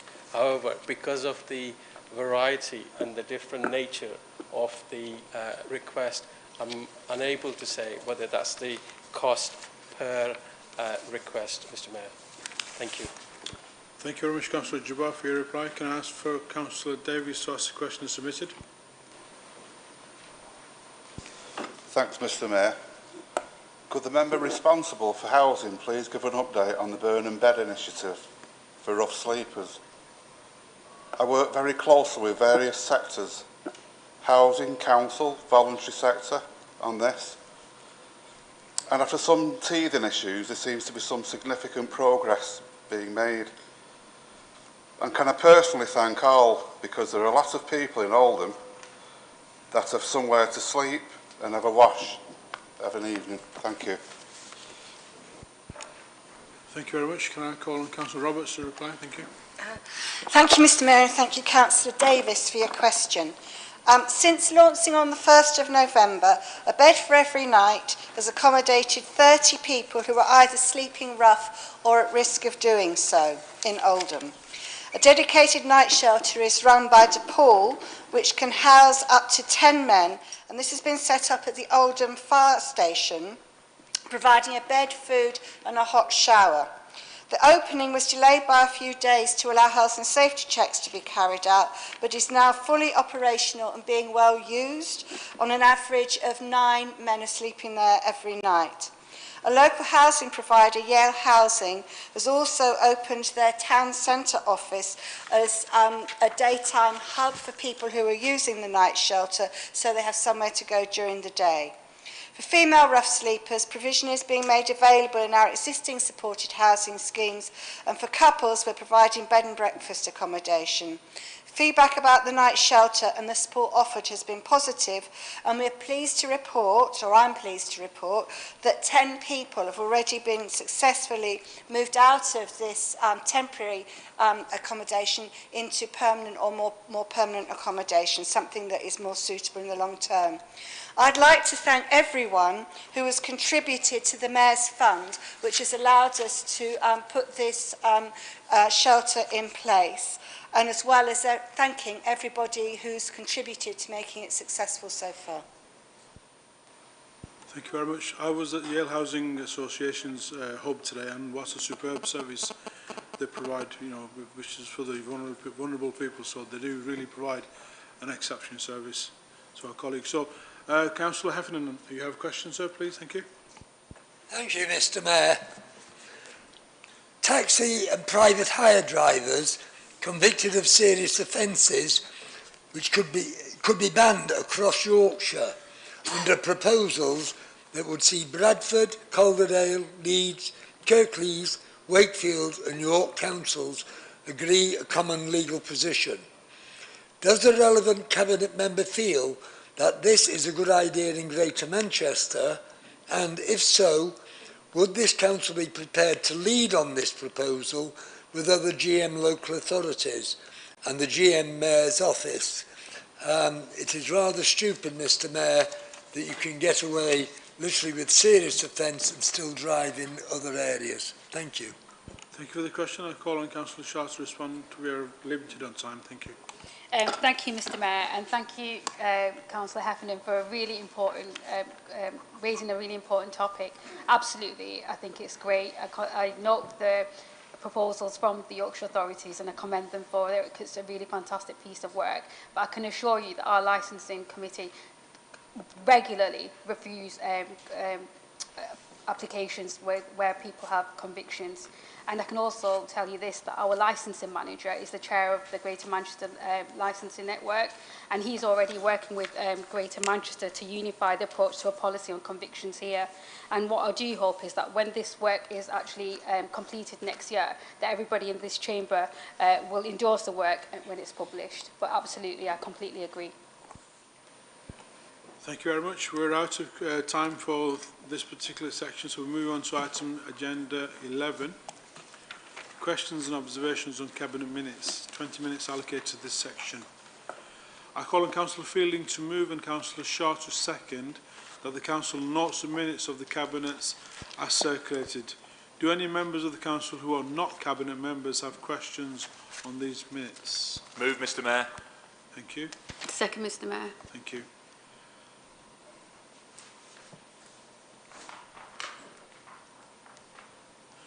Do any members of the Council who are not Cabinet members have any observations on the minutes? Okay, apparently not. Thank you very much. Sorry. No, it didn't. Okay, so we move on to item 12. Notice of administration. We have 30 minutes on this section. I call on Councillor Jabbar to move and Councillor Judd to second the motion. Thank you, Mr. Mayor. I move the motion as printed. Mr. Mayor, the UK welfare benefit system is the envy of many countries in the world, and it provides a safety net for the people who are vulnerable for whatever reason they happen to call on it. The universal benefit was designed by the Tory-led coalition, and it was part of the flagship project to simplify and remove confusion around welfare benefits by amalgamating housing benefit, employment and support allowance, income support, tax credit, working tax credit, and job seekers allowance. In principle, Mr. Mayor, the universal credit appears to be a good way of supporting vulnerable people and helping unemployed people back to work. The application for universal credit was made online. The implementation of the universal credit has been a complete and utter disaster. It started off with a massive problem with the IT system, and politicians from all sides have criticised it. There has been unacceptable delays in processing universal credit applications. Some claimants had to wait up to 12 weeks before they received their payment. This has led to thousands of people going into debt and relying on food bank. Mr. Mayor, the major problem with universal credit is the 5-week delay built into the system before a claimant can receive a payment. I just want to focus on this issue. The official line from government is that this will help people better manage their finances and will be job ready when they go back to work, and actually because many employers pay monthly salary. Well, Mr. Mayor, this is a complete middle-class thing that doesn't relate to people. Even people who are working cannot manage from one pay to next, and they're having to depend on payday lenders to provide them additional income before they get the next salary. So how do we expect the people who are vulnerable to wait 5 weeks before they get their money? It's just not the right thing to do. And as the UN report actually said, this is completely illusionary. And, you know, the real reason, Mr. Mayor, for doing this is a secret one. It's three things. Firstly, it actually saves money. Secondly, it provides an enhanced cash flow for the government. And thirdly, it actually discourages people who are genuinely entitled to it to apply for universal credit. Even the architect, Mr. Mayor, of universal credit, Ian Duncan-Smith MP, actually disagrees with the 5-week delay. And he made representation to George Osborne at the time when he was in cabinet. And it was refused because this is a political decision which can be removed tomorrow to make things a lot easier. Here's the real issue. This is made online, so you have all the data about an applicant at your fingertip at the moment when you get the application. So why does it take 5 weeks for a decision to be made when it can be made instantly? So I think what these Tory ministers are doing, Mr. Mayor, is a complete disgrace. And the way the vulnerable people in our community has been treated is absolutely outrageous. It takes a UN report to tell us what's actually going wrong. And it very categorically saying this is a political choice. The poverty that these people are experiencing is a political choice. Why? In the last 2 budgets, it says that the Chancellor had enough resources to undo the cap that's been placed on working age benefits. And another thing, Mr. Mayor. Another thing, Mr. Mayor, this issue about this is being digital by default, this service being digital by default, that's fine. But can I give you an example of a claimant in Oldham, Mr. K, who has been getting universal credit because one of our officers actually helped him to apply for it, but he was sanctioned twice, and he ended up with about £26 to live on. because he hasn't got a computer, he hasn't got a smartphone to actually access his journal and complete what they called the due to list every time to continue to be eligible for universal credit.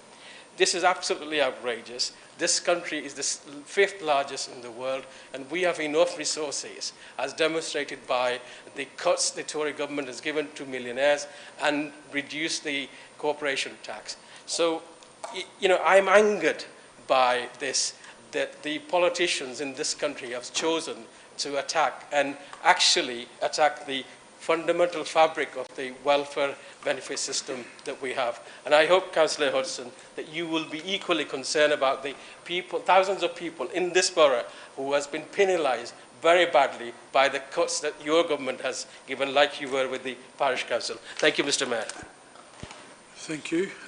Councillor Judd, do you want to comment? Thank you. Thank you, Mr. Mayor, and thank you to Councillor Jabbar for giving me the opportunity to second this motion as written, as I know many colleagues have a lot to say about the effects of universal credit on our residents.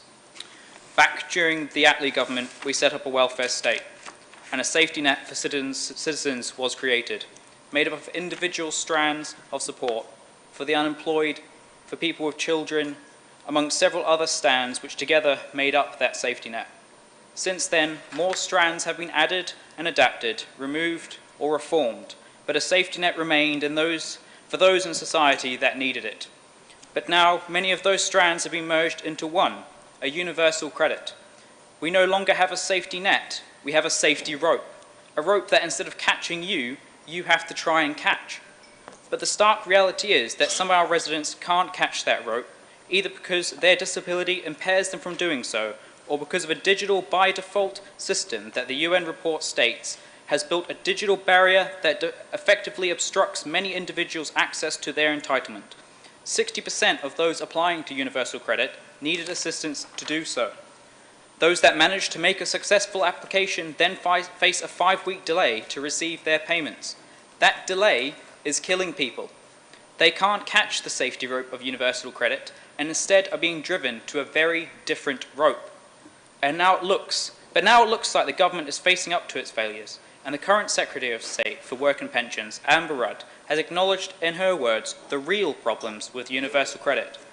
Ironically, Rudd has promised a root-to-branch review of universal credit like it was some sort of tree, because all her predecessors have been doing is digging holes in local authority budgets, holes in the welfare state, and holes in the lives of our residents who have suffered through this all. The Tories always go on about how government needs to be more like business. Well, when a business launches a product, it trials that product, takes feedback, and adapts to meet their expectations. They trialled universal credit in Oldham, and it failed. Not only did it fail, but the government failed to take the feedback and adapt their product. Now, some of my colleagues won't like me saying that it's a product, but it is. A product of a political ideology that believes citizens should be put into hardship in order to force them into work. Well, Mr. Mayor, some people can't work, and some people just need time and support to get back up when they fall down. So, Mr. Mayor, there won't just be one challenge today, because with this motion, Jabbar and Judd challenge Rudd to visit Oldham and learn from residents' experiences to remove the payment delay, review digital by default, and end the austerity measures so that our residents can get the support they need. Thank you. Thank you very much. Do I have any councillors who wish to speak on this? Yes, well, I've got a few, so thank you, yeah. Councillor Harkness. Thank you, Mr. Mayor. I'm sure Councillor Jabbar is not surprised that I've asked to speak on universal credit. I've mentioned a number of times in the chamber, and I do support all what Councillor Jabbar said there. Now, I think the problem with universal credit is rather than it's not the principle, it's the application of it and some conflicting objectives. So some of the objectives about providing minimum family income, providing incentives to work, simplification and saving money. Well, there seems to have been a lot of focus on the simplification and saving money aspect and less so on some of the on the sort of providing a minimum family income. And I share Councillor Jabbar's comments. You know, it has been scandalous the way that universal credit has been introduced, and I'm as angry as he is. And I hope that Councillor Jabbar is angry with some of his Labour colleagues in Westminster as well, because in November Lib Dems put a rebellion, were leading a rebellion against the Tory tax cuts on higher earners. 21 Labour MPs supported that, but the rest decided not to oppose. And then in July 2015, when the £12 billion cuts of welfare were put through, 184 Labour MPs abstained, and the bill was passed by 184. So, you know, I think, you know, it has to challenge, I think, some of the Labour MPs there who have allowed some of this to occur as well. So we know in Oldham we've had the pilot scheme. Myself, my Liberal Democrat colleague Howard Sykes proposed a 12-point practical measures that Liberal Democrats group believe the administration should adopt to mitigate the impact of welfare reform on some of the vulnerable groups, particularly the disabled. Many of my Liberal Democrat colleagues have met with and challenged the Department of Work and Pensions and the Job Centre over the implementation to challenge and offer remedies.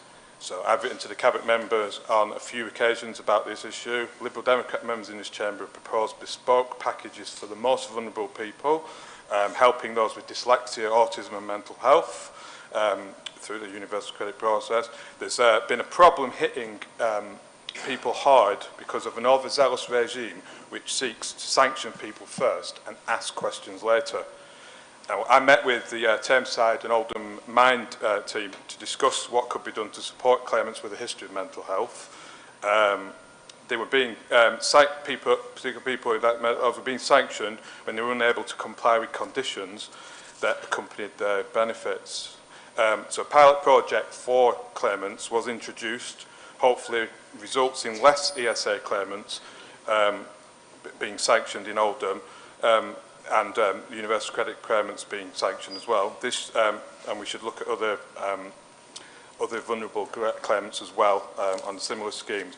But on the issue of sanctions, so there's too many cases and occurrences where the Job Centre are sanctioning residents on universal credit without looking at information first. Not enough warning, not enough support, just straight to sanction. I've asked officers for a considerable amount of time for sanction figures, and they appear to have dried up, and I think they've appeared to dry up since about, I think, the summer of 2016, and we've had nothing. So we haven't got clarity, or I've not been given a clarity of where we're at with that, because we had a period where sanctions were very high, there was a little dip, and then nothing. So we don't know what's going on with that. So sometimes sanctions can be justified, but sometimes it's clear they're not. Sanctions are placed on applicants anyway, and the applicants would clearly win an appeal, but they're left without money for weeks, and they don't get it backdated. Okay, so we need the figures on the sanctions to see how many are justified, how many of the vulnerable groups who were not given the right level of support, how many were issued by the providers working on behalf of DWP or the Job Centre Plus, and did they follow a vulnerability guide and process flowchart? Thank you, Mr. Mayor. Thank you, Councillor Harkness. Councillor Sykes, you have a question? Observation. Rise to support the motion, Mr. Mayor.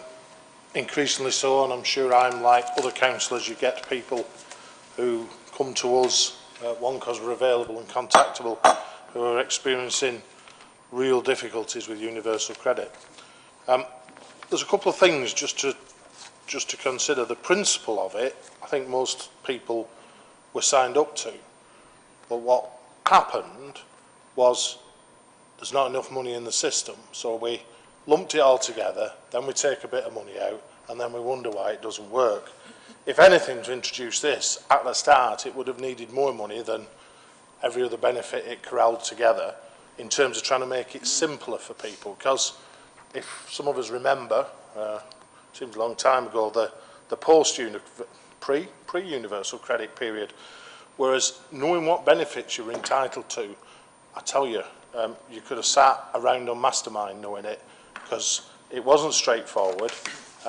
Depended what the quality of the advice you got from whatever, and many people, many eligible people in this borough missed out for a period of time. So the principle of universal credit is, all right, there's not enough money in the system, and the fundamental bit with it is people can't understand, and I have this argument with a number of people, and I've actually had it with people who work in this building who don't seem to understand that a number of people work hand to mouth, week on week basis, day on day basis, who might suddenly find themselves here with a job that's paid monthly. But what do they do for 3 weeks or 4 weeks before they get paid? And I think that's the bit that is just, it's beyond the experience, and people don't even think about it, that, well, they'll have a couple of £100, or they'll have a bit of a cushion, or they'll have, you know, a bit of money in the building society, or in the behind the clock on the mantelpiece. And I'm telling you, thousands of people don't. They live their lives week on week, hand to hand, mouth to mouth. And if you wanted evidence of that, just look at the payday lenders and the loan sharks that prey on the vulnerable in this town. That if something goes wrong that isn't in the plan, people can't afford to get the heating fixed, the washing machine, whatever it is, and have to go elsewhere if they want to get it fixed. So that's your evidence. So universal credit, and I've given information from Oldham supplied to me by both the council and also how it impacts on first choice homes to my colleagues in both Houses of Parliament, and it's both been used in debates, which I'm pleased to see. But I come back to, I think, the point in the earlier debate. You know, if this was The Apprentice, where, you know, you've taken your thing and you go and do your market testing, Alan would say, why didn't you listen to your market testing? It's outrageous, you were fired. Because we piloted it here, we told them what all the problems would be, and what changed? Absolutely nothing.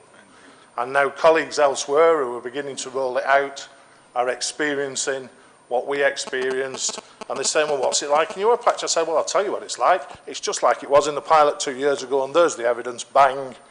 And they had it, and they knowed, and they didn't listen. So, pleased to support the motion.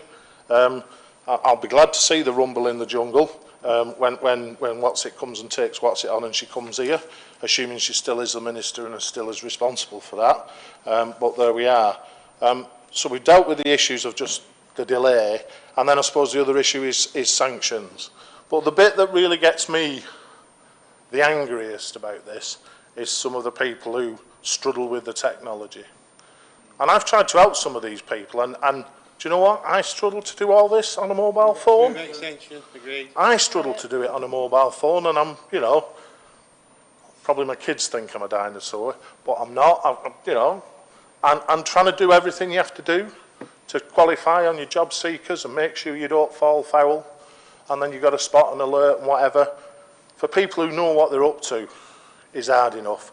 For people who have sight problems, hearing problems, any sort of SEN type disability in terms of how just their mind is organised, be it Asperger's or anything else like that, haven't a cat in hell's chance. And they're the people that are suffering the most and being sanctioned by this. So I think the digital barrier, it's a digital wall and it needs to be smashed.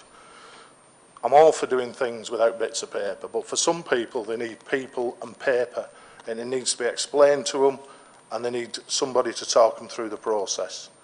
And if we're a decent society, that's what we do, Mr. Mayor. Thank you, Councillor Sykes. Councillor Ball. Thank you, Mr. Mayor. I'm going to be very brief. I've been with former Councillor Jean Jones today, who works across the road at Oldham Food Bank, and she said that as of last week, the shocking figure of 7,128 people had been through Oldham Food Bank this year.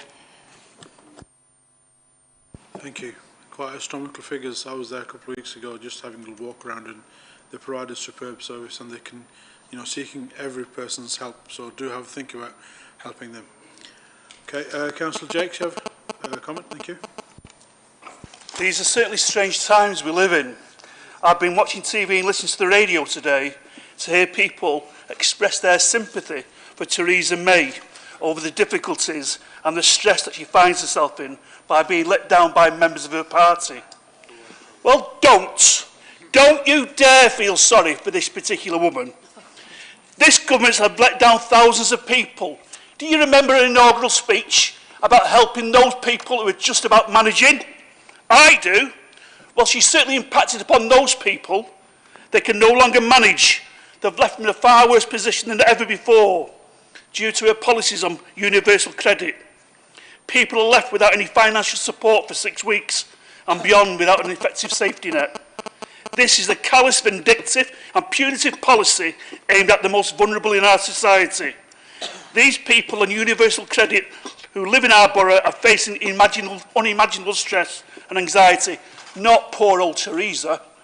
Without a safety net of a properly funded public service, families face eviction, fuel poverty, and over 40% of our children in Oldham are living in poverty, who have to rely on voluntary sector and food banks. This failed policy has left many adults dealing with uncertainty and leading to issues to do with mental health. Children having to be fed and clothed by others rather than their own parents. Circumstances created by this government will result in a greater number of children being at risk and result in costly interventions by this council.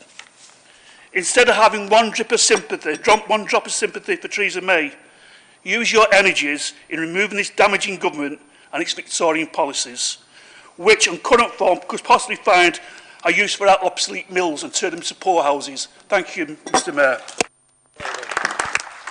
Thank you. Thank you, Councillor Jakes. Councillor Ahmed. Thank you. Thank you, Mr Mayor. Just one quick point. Supporting the motion. Mr Mayor, this is a badge of honour or dishonour from the United Nations that I think no country wants, let alone one of the most developed countries in the world, the Great Britain, criticising us for the child poverty and human rights. Mr Mayor, earlier on, leader of the council and leader of the opposition exchanged Christmas greetings and wished everybody Christmas. And it is a festive time, but if you read today's mainstream news, you will read families telling their children that Santa is not feeling very well and may not be visiting them this Christmas. This is how poor, how bad it has got. In a democracy, it is said it's a system for the people. Members, through you, Mr. Mayor, I ask you, is this government working for the people? If it is, then which people it is working for, where families are having to say to their children that Santa will pass them by this Christmas? It's a badge of honor or dishonor that we want to return quickly. And I hope things move and people get listened to. Because when people don't get listened to, we have seen it before, and neither me nor any of my colleagues condones violence. But we saw it with poll tax. When government didn't listen, people spoke. We have seen it in France in the last few days. When government doesn't listen, people speak. Hope the government listens now before the people decide to speak in a different way. Because people will speak. Thank you. Thank you, Councillor Ahmed. Councillor Jabbar, you want to reply? Thank you, Mr Mayor. I do want to reply to the contribution that's been made because it's so important. So if I can take individual councillors as they contributed. So firstly, Councillor Harkness, thank you for your support, and I agree entirely with the comments that you made around sanctions and how people are very easily sanctioned.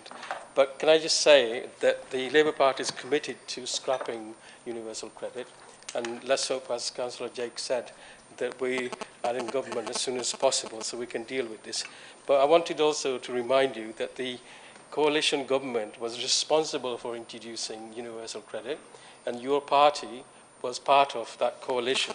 So please don't give me lectures about what Labour MPs are doing in the House of Commons. We are totally committed to creating a better and a fairer country by supporting the most vulnerable, and as our leader said, we will scrap universal credit if we're in government. Howard, thank you for your support to the motion, and thank you for not introducing an amendment to this motion. I really do appreciate that. And I think you really touched on the real point, that the government has not been transparent about this policy, because they knew that this would cost more. And instead of coming out with it and saying it, they just try to blame the system and come up with all kind of excuses. But here's the real issue. There is resources. As we said, as a number of speakers have said, that their priority is different. And the priority can be changed today. It doesn't need anything. Remove the 5-week delay. Change the payment from 4 weeks to 2 weeks. This can be done. And, you know, it's not just in Oldham that you can learn this lesson. There's other local authority areas where we've had pilots, and they've got all that information, but they've chosen to ignore it. Councillor Ball, thank you. It's a very sobering figure that you gave us. It's not, Oldham isn't just relying on that, that food bank across. There are others as well. So I hate to think what the total number is.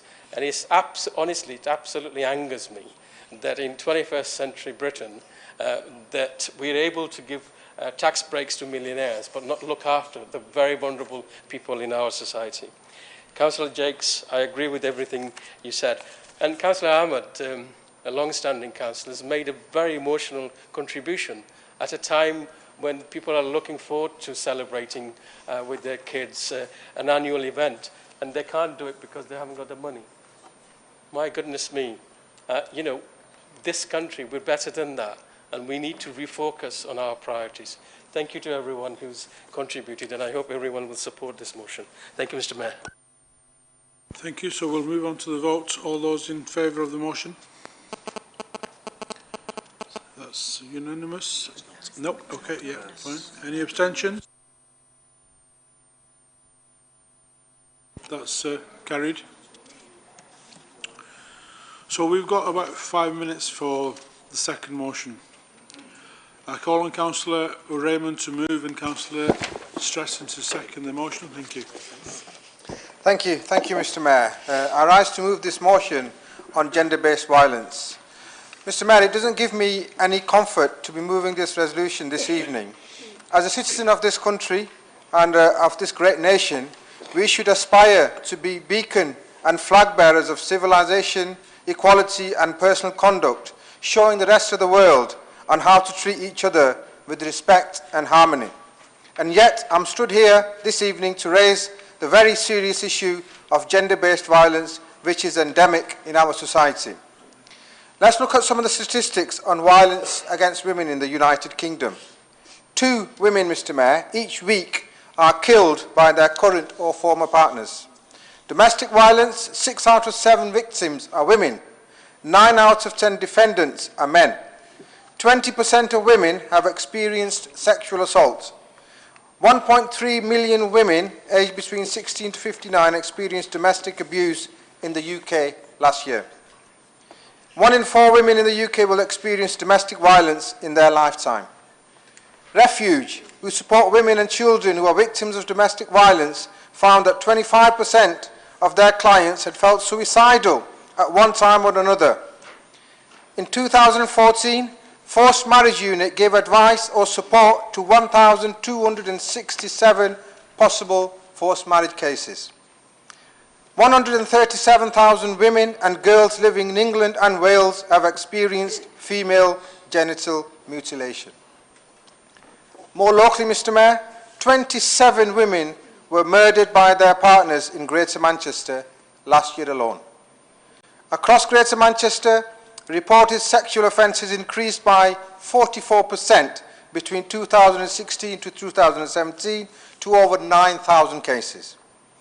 Over 6,000 incidents of domestic abuse and violence are reported to police each year in Oldham alone. Far too long, Mr. Mayor, impunity, silence and stigma have allowed violence against women to escalate to pandemic proportions. 1 in 3 women worldwide experience gender-based violence. The time for change is here and now. White Ribbon UK, Mr. Mayor, was founded in 2005 with an aim to end male violence against women once and for all. They work with men and boys to challenge those male cultures that lead to harassment, abuse and violence. Their volunteer ambassadors engage with other men and boys to call out such behaviour among their peers and promote a culture of equality and respect. They call on all men to take stand against sexism and gender-based violence in all forms. Greater Manchester Combined Authority has been a White Ribbon accredited workplace since 2014. This motion resolves to seek accreditation with the White Ribbon campaign to tackle gender-based violence, but particularly calling on men to stand up against it. As an accredited organisation, we will produce an action plan with our partners to address gender-based violence and its causes in Oldham. So, Mr Mayor, this motion resolves to ask for three particular things. Number one, produce a comprehensive action plan with its partners to marshal the resources and influence of Oldham Council and the community to tackle gender-based violence in the borough, working towards a White Ribbon Award. Number two, commit to raising awareness of the scale of gender-based violence and the resources and services available to our residents. And finally, expand our work with community groups and those with experience of gender-based violence, putting them at the heart of solution, in line with this year's 16 Days of Activism theme, #HearMeToo. I urge everyone to support this motion, which seeks to end gender-based violence in Oldham. Thank you, Mr Mayor. Thank you, Councillor Raymond. Councillor Stratton, we have 1 minute left. Would you like to? We have 1 minute left. Would you like to? Very well, I'll shorten it considerably. I rise to second the motion. It's right that this council should stand firm against all forms of gender-based violence. Whilst it is true that both men and women experience gender-based violence, the vast majority of victims are women and girls. It is estimated that 1 in 3 women will suffer physical or sexual abuse in their lifetime. Violence against women is deeply rooted in the power imbalance that is still heavily biased against women in the world. And indeed, even here in Oldham, a town in 21st century, first world Britain, domestic violence, rape, sexual assault, trafficking, forced marriage, honour-based violence and FGM are all happening in this day and age to women in the UK. 95% of people trafficked in the European Union are trafficked with the intention of sexual exploitation are women. The Council, the Combined Authority and partner organisations already provide services for victims. I second everything that Councillor Atika Raymond has said, and in particular I think it's really important that this Council does everything it can to achieve white ribbon status. Thank you very much. We're out of time to debate, so we're going to have to go straight to the vote. All those in favour of the motion? Okay, that's unanimous, I see. Thank you very much. Thank you. That's carried. We're going to Councillor Roberts. Can we roll this to the next one? Yes. Thank you. So we'll roll motion 3 to the next meeting.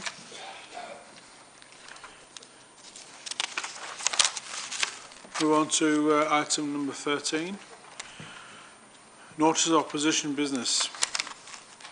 Can I call on Councillor H. Gloucester to move and Councillor Sykes to second the motion? This is item agenda 13.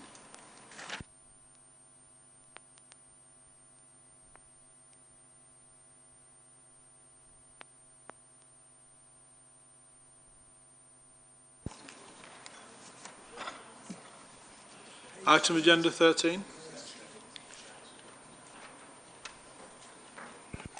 Sorry about that.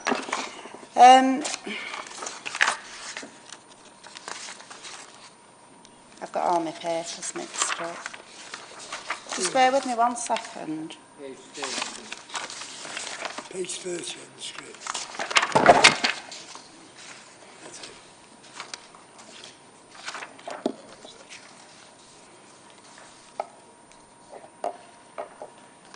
I'm sorry, I think my sugar's low, Chris. It's Bradford and Manchester local businesses, community groups have joined together. Just move it. Okay. Can I just move and reserve the right to speak, please? Fine, no worries. Councillor Sykes, would you like to take over? I'll second, and you can you. sort that out, Chris. Okay. And if she gets a chance to speak, we will, but there we are. Yeah, the joys of diabetes. Right, well, I've got my papers, but I weren't expected to do this. I'll be very brief, Mr Mayor, in seconding in this, and I think it flows with the motion that's just been. There's a number of positive things we can do here, particularly to make people safer, and that's all people, but it's particularly to make women safer. It's successfully in terms of the, and I was a sceptic about this, I have to say, but I've been to look at the I Am Angela and where it's in place, and it does work, and it does give people a degree of confidence. When we debated it and we had a look at it, I just think we need to accept that the world's moved on a bit, that it isn't quite how the world used to be for me, when I was a teenager or a little bit older. Things are different. There is a lot of nice and good people out there, honest to Rouge, I can tell you. But there's some blooming weirdos as well. And we need to put stuff in place that protects decent, ordinary people who are trying to go about their normal business, which having a laugh and a drink and finding somebody to share your life with is what it's all about.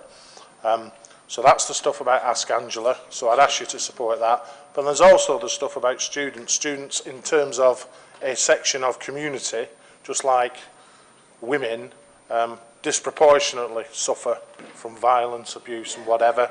So some of the suggestions in here to look at, and it doesn't commit us to do anything before the money people start waving the shrouds around. But I do think some of this, and if you want an example, we've just spent around 20 quid to provide some of these posters to some of our pubs in Shaw that then will allow them to do the training and provide that. So it's that sort of scale of order, sort of thing people might want to look for in the districts. So without any further ado, Mr Mayor, I'm very happy to second the motion, and I hope Council can support it. Thank you. Thank you very much. I'd just like to comment on this particular motion that it is quite an important motion.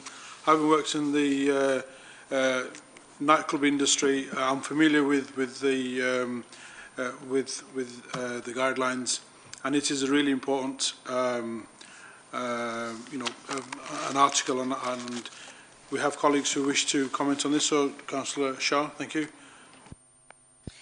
Thank you, Mr Mayor, and thank you. I definitely would support this motion. I think it's a really important one, and I think it was a great shame that we didn't have a chance to debate the previous motion as well, which was quite similar. But I wanted to make the point that although abuse is really rife, but there's also emotional and verbal abuse, and that can have a long-lasting effect, and it's just as serious as the effects of physical abuse. And the same significance should be given to emotional abuse, because the scars of emotional abuse are not always visible, but definitely I support this motion.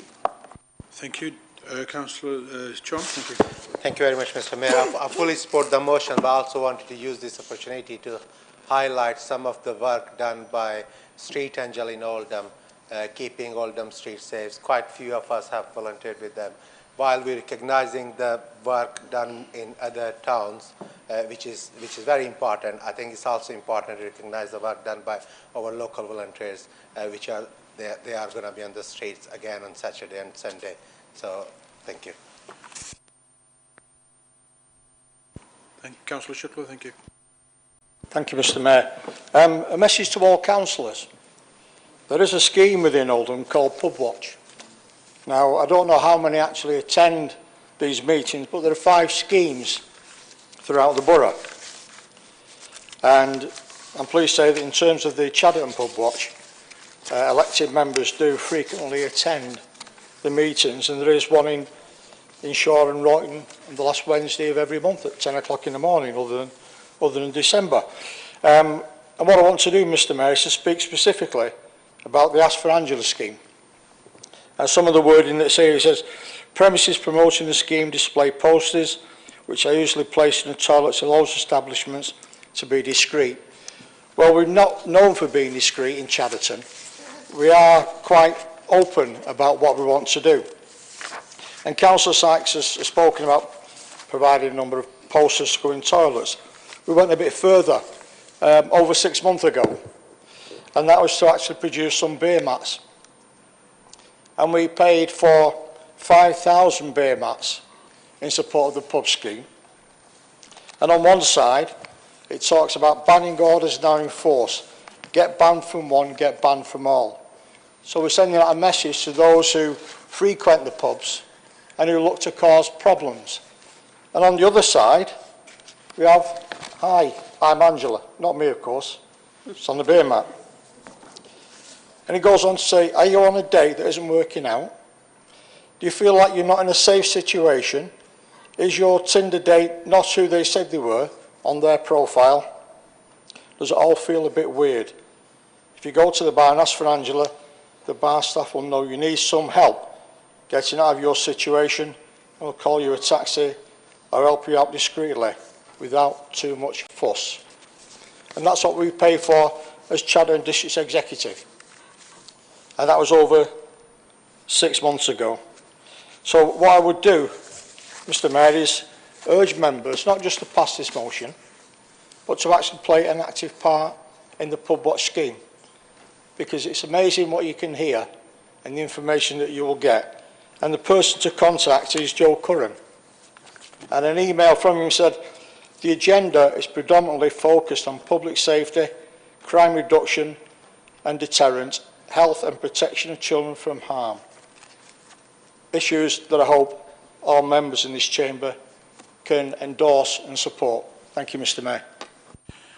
Thank you, Councillor Shuttleworth. Councillor McLaren. Thank you, Mr Mayor. I am happy to support the recommendation to accept this notice of opposition business. However, there is just one other aspect that I hope that the Lib Dems may be able to support. ONS are being asked to consult a variety of organisations who will no doubt be willing to work with the Council and with overview and scrutiny in particular. I hope that the main opposition party will be able to work with this process. I raise this matter because in respect of a previous motion relating to land value tax, which was sponsored by the Lib Dems, they were not represented at the joint meeting with PVFM, specially convened to consider this matter, unlike the minority opposition party. It would help to ensure that scrutiny is seen to be independent and embraces every political persuasion. Thank you, Mr Mayor. Thank you. Councillor Williamson.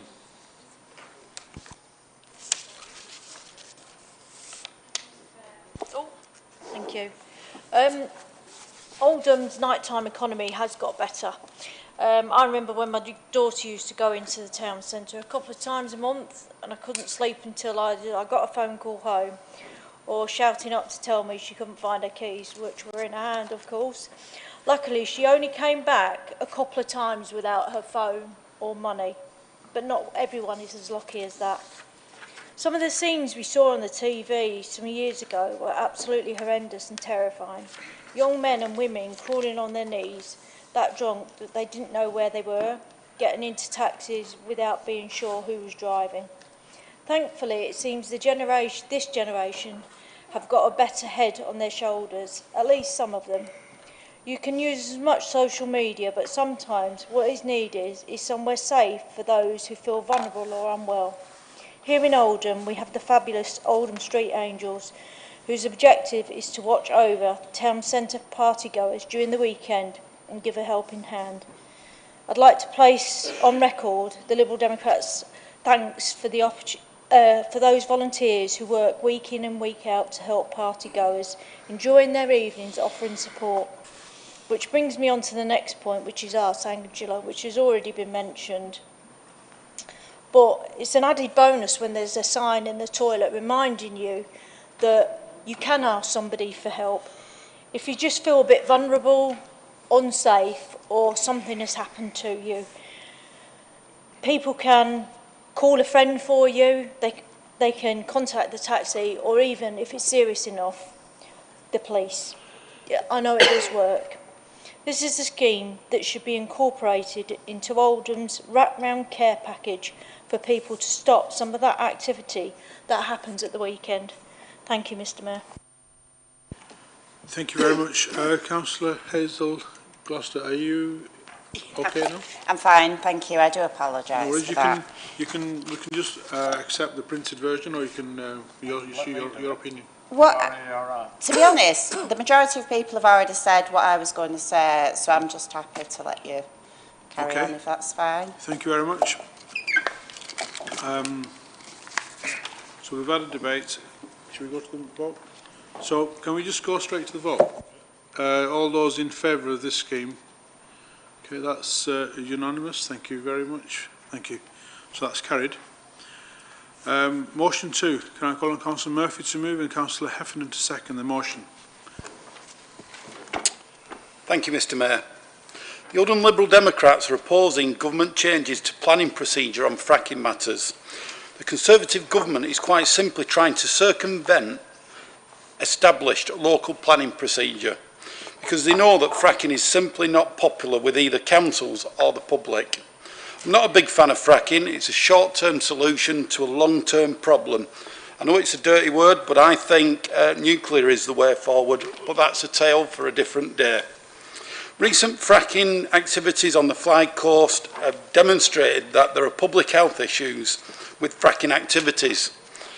Such operators involve many vehicle movements, ground disturbance, and have led to earth tremors and are a real danger that fracking could lead to pollution of local water supplies. It's only right that where such operators are contemplated that local people and their elected councillors are able to properly consider them under established planning procedure. And it's not simply about fracking. There is a danger that the government could decide that other contentious planning issues, such as building nuclear power plants or housing on Greenbelt, could be considered at national level, denying that local people and the councillors have any say in what goes on in their area. At the end of the day, they are the people who have to live with the consequences. This goes completely against the grain of localism, which is about divesting power to local communities and is fundamentally undemocratic. And this is why the Liberal Democrats, we are opposed to these changes. Thank you, Mr. Mayor.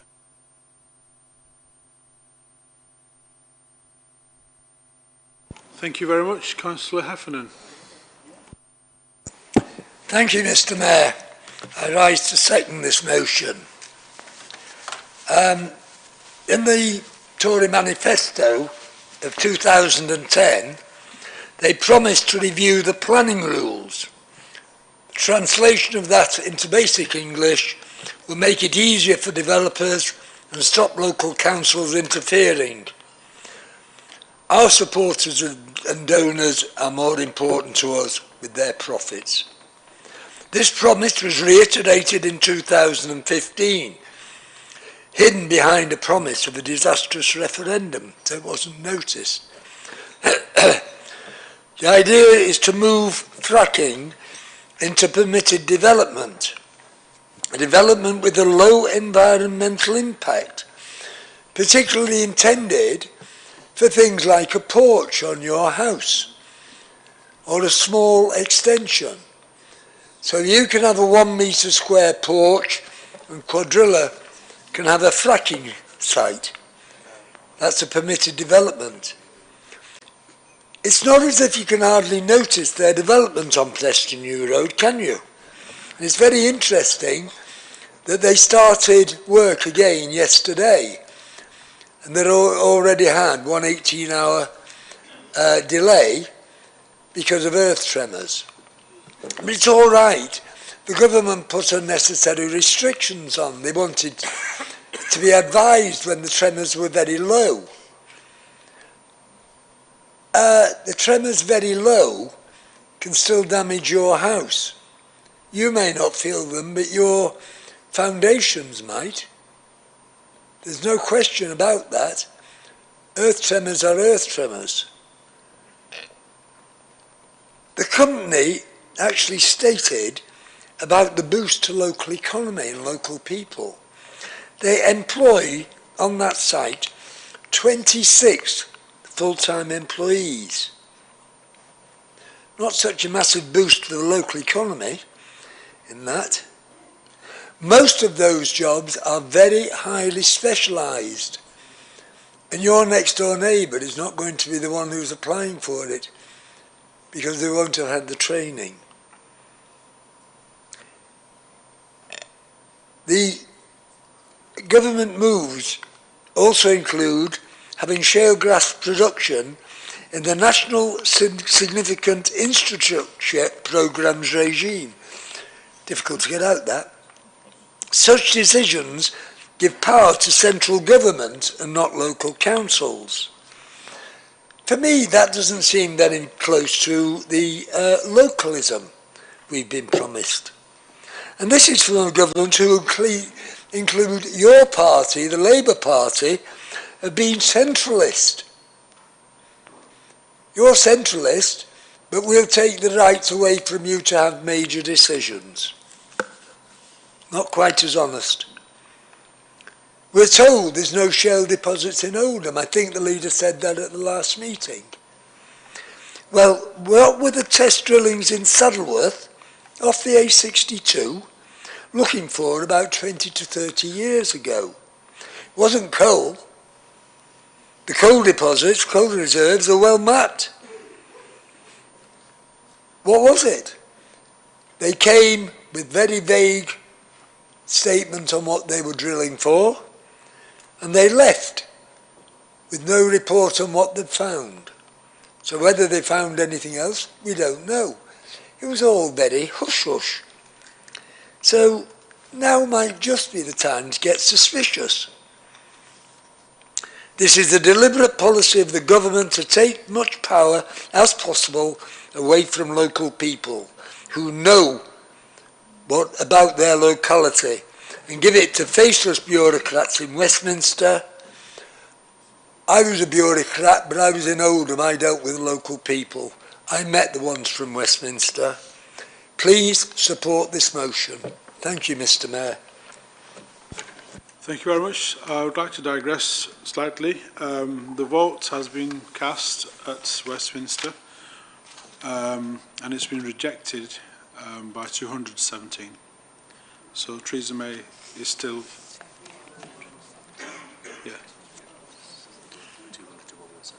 Yeah, so 200 to 117. So Theresa May is still our Prime Minister. Okay. So, does any member wish to speak on this? Yes, so we have a list, yes. So, Councillor Roberts, you've indicated first, thank you. No, about the business to hand, thank you. Thank you, Mr. Mayor. I don't think I've got anything suitable for this chamber to say about Theresa May.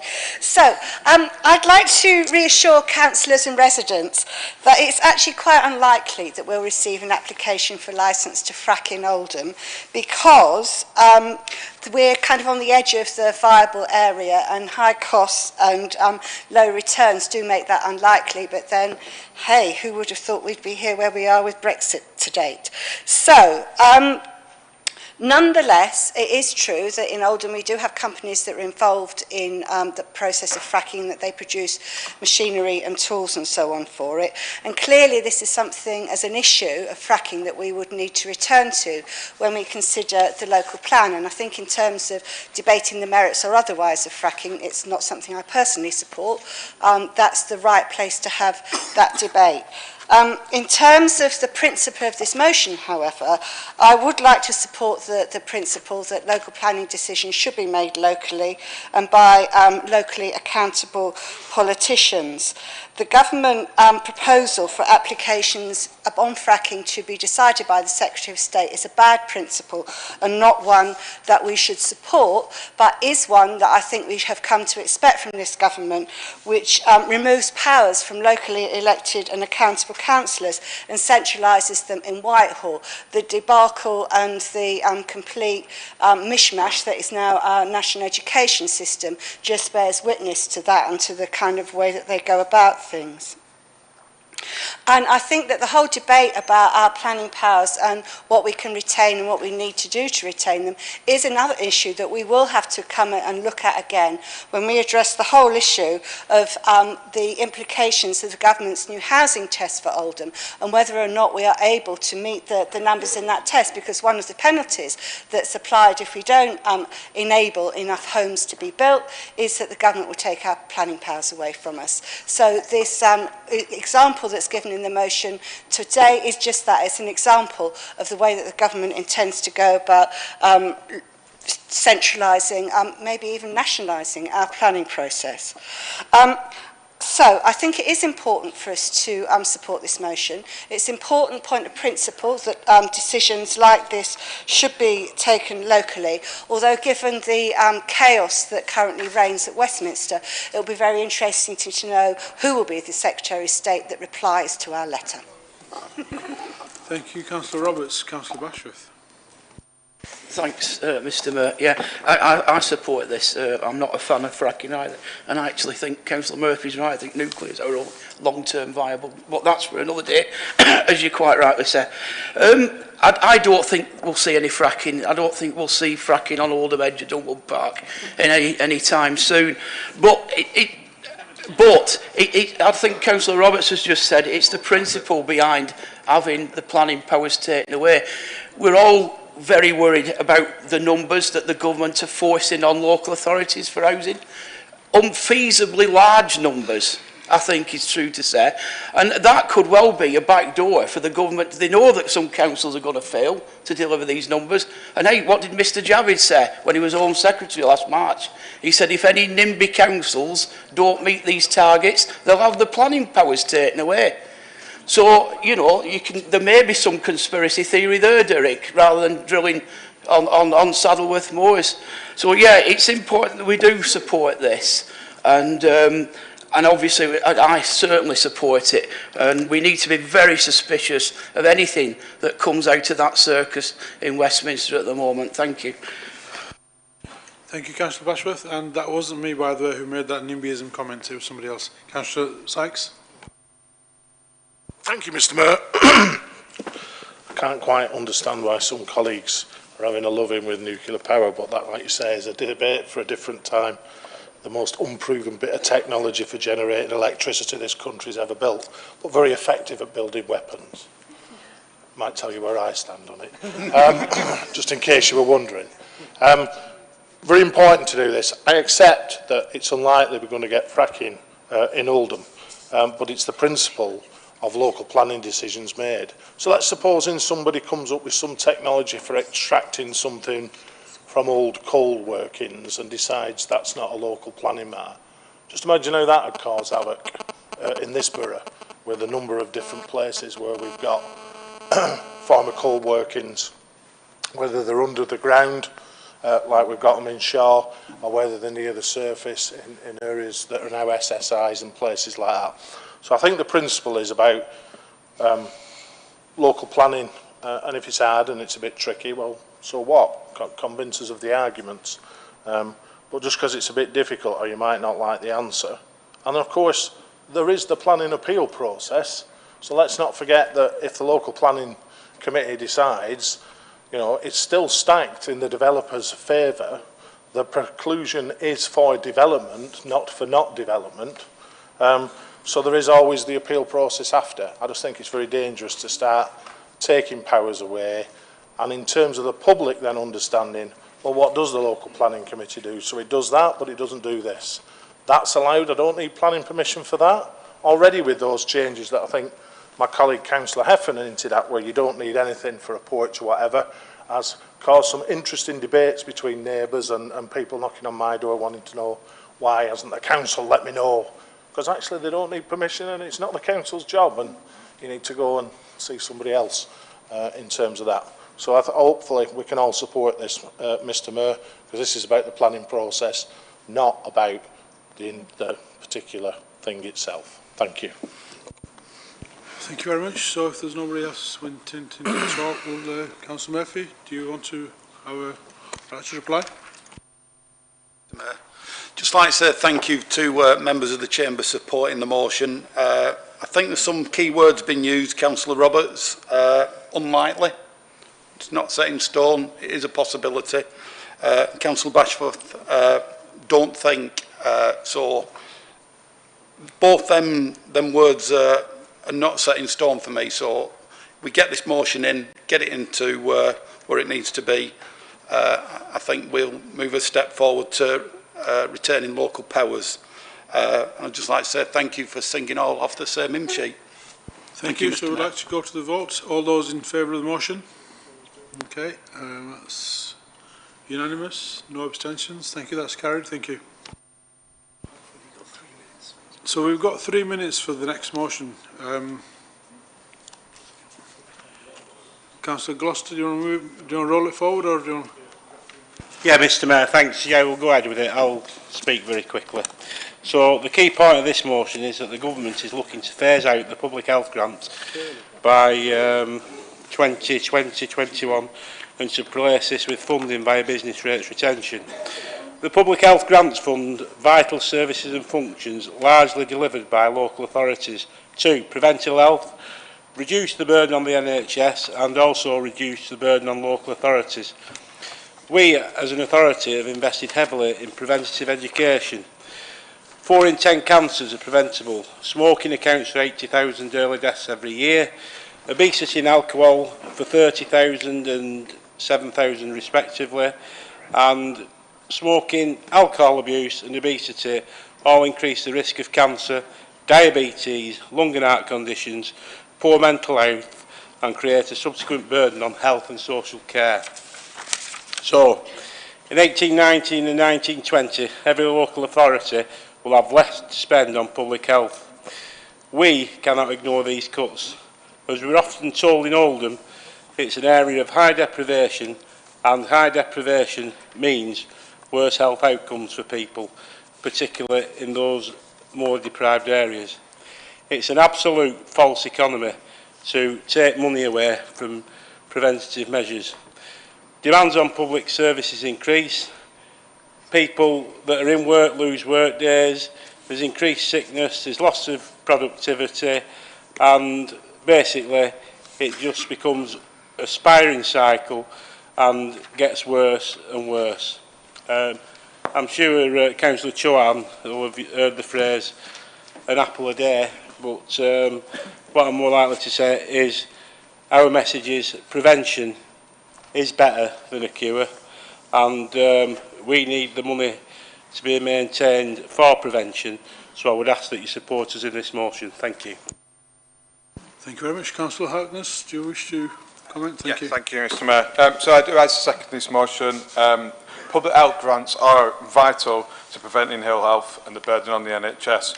Now, replacing the grant with business rate retention means that areas like Oldham, which are areas of most need, are going to be disproportionately affected.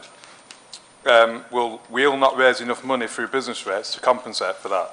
So we all know that in health and social care, area help is key. I've mentioned this chamber before a number of times about mental health, for example, and the consequences we have of ignoring those early cases. And by only dealing with the issues when they become at a high level, and that becomes far too costly, when the issue may have been tackled a lot earlier in the community and cheaper. And the same applies to all of public health. So we know that early help is a key, and it's a false economy, as McKelvey has just said. So it adds to health inequality, and like the local government funding model, it's disproportionately affecting us again. So the richer areas carry on with similar funding, and allows the deprived areas with the biggest need for resources to sink lower. So those in most need will lose out, and the pressure on the NHS will increase. So we should keep public health within local government, so it's effectively joined up with preventative community services, and reinstate the funding cuts from public health, not effectively abolishing funding altogether for areas like Oldham, where prosperous areas down south will be fine, not only have a two-tier local government system, but a two-tier NHS and public health service as well. Thank you, Mr Mayor. Thank you very much. We're critically low on time, so Councillor Chouhan has indicated he would like to speak briefly. I know, I've got 30 seconds. Thank you, Mr Mayor. So someone who's been actively campaigning for prevention, protection of public health, not today, I fully support. That's something very close to my heart personally. But I think it's also important to remember, as I always say, there's no one else who's going to come and do it. We still have to work with what resources we got, and I'm pleased to say that Oldham has done really well in a number of areas, especially in reducing the dental decay among 5-year-old, and we are doing much better than many places in Greater Manchester. Continued good performance around MMR vaccination under 2-year-old, and list goes on with the sexual health and things.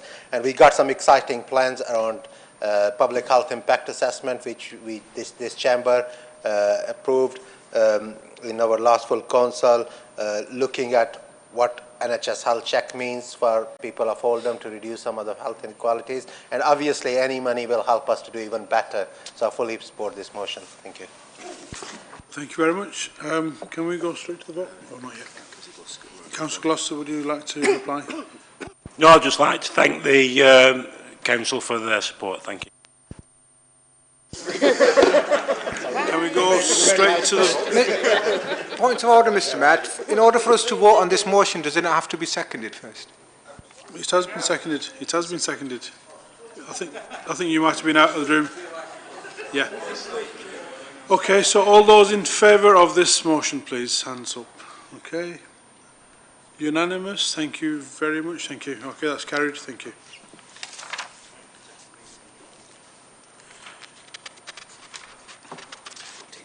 Yeah. So we're now moving to item agenda 14A, minutes of the partnerships. I call on the spokespersons of the partnerships to note the minutes as submitted. Am I okay, Councillor Hussain? Move, Mr. Mayor. Thank you. Health and Wellbeing Board, Councillor Harrison. Move, Mr. Mayor. Thank you. Do any members of the council have any questions on the minutes? Thank you. Any? Okay, fine. Do any members of the council have any observations? No. One. Okay. Councillor Gloucester. Thank you. Thank you, Mr. Mayor. It was observation on the minutes of GMCA Waste and Recycling Committee. And, oh, are we not? Sorry. Okay, no worries. 14B? Yep. Can I call on the spokespersons present at the meeting of the joint authorities to move the minutes as submitted? Waste and Recycling Committee, Councillor Hewitt. Move, Mr. Mayor. Thank you. Police and Crime Panel, Councillor Williams. Thank you. Greater Manchester Combined Authority, Councillor Fielding. Move, Mr. Mayor. Thank you. National Parks Authority, Councillor McLaren. Thank you.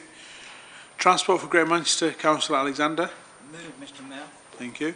Greater Manchester Health and Care Board, Councillor Fielding. Move, Mr. Mayor. Thank you. Do any members of the council have any questions regarding these minutes? Is it a question or observation? Is it observation? Okay, so we'll go to the observation then. Thank you. Thank you, Mr. Mayor. I will speak today. As I said earlier, it was an observation of the minutes on the GMCA Waste and Recycling Committee. And I noticed in the minutes, on page 69, item 18, well, WRC 1824, plastic-free GM, that a member had inquired if it was the role of each Greater Manchester local authority to reduce plastics, or if it was a GMCA requirement. And I was thinking about this, and I think, in fact, it does actually go along the lines of what we've just been debating.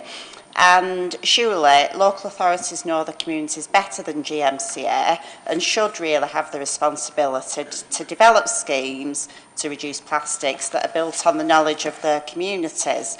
And I find it difficult to imagine that a one-size-will-fit-all scheme would actually be successful.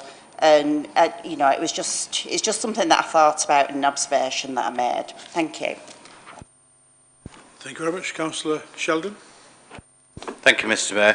It's on page 90 of the mauve-coloured paper, the rail performance section, and I note here that Brenda Warrington, from the leader of Tameside Council, commented about the poor service at Mossley, which they've spelt wrong, but that doesn't really matter.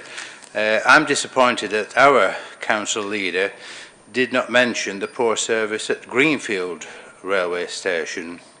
I know it's the other side of Oldham, but it is still part of the borough.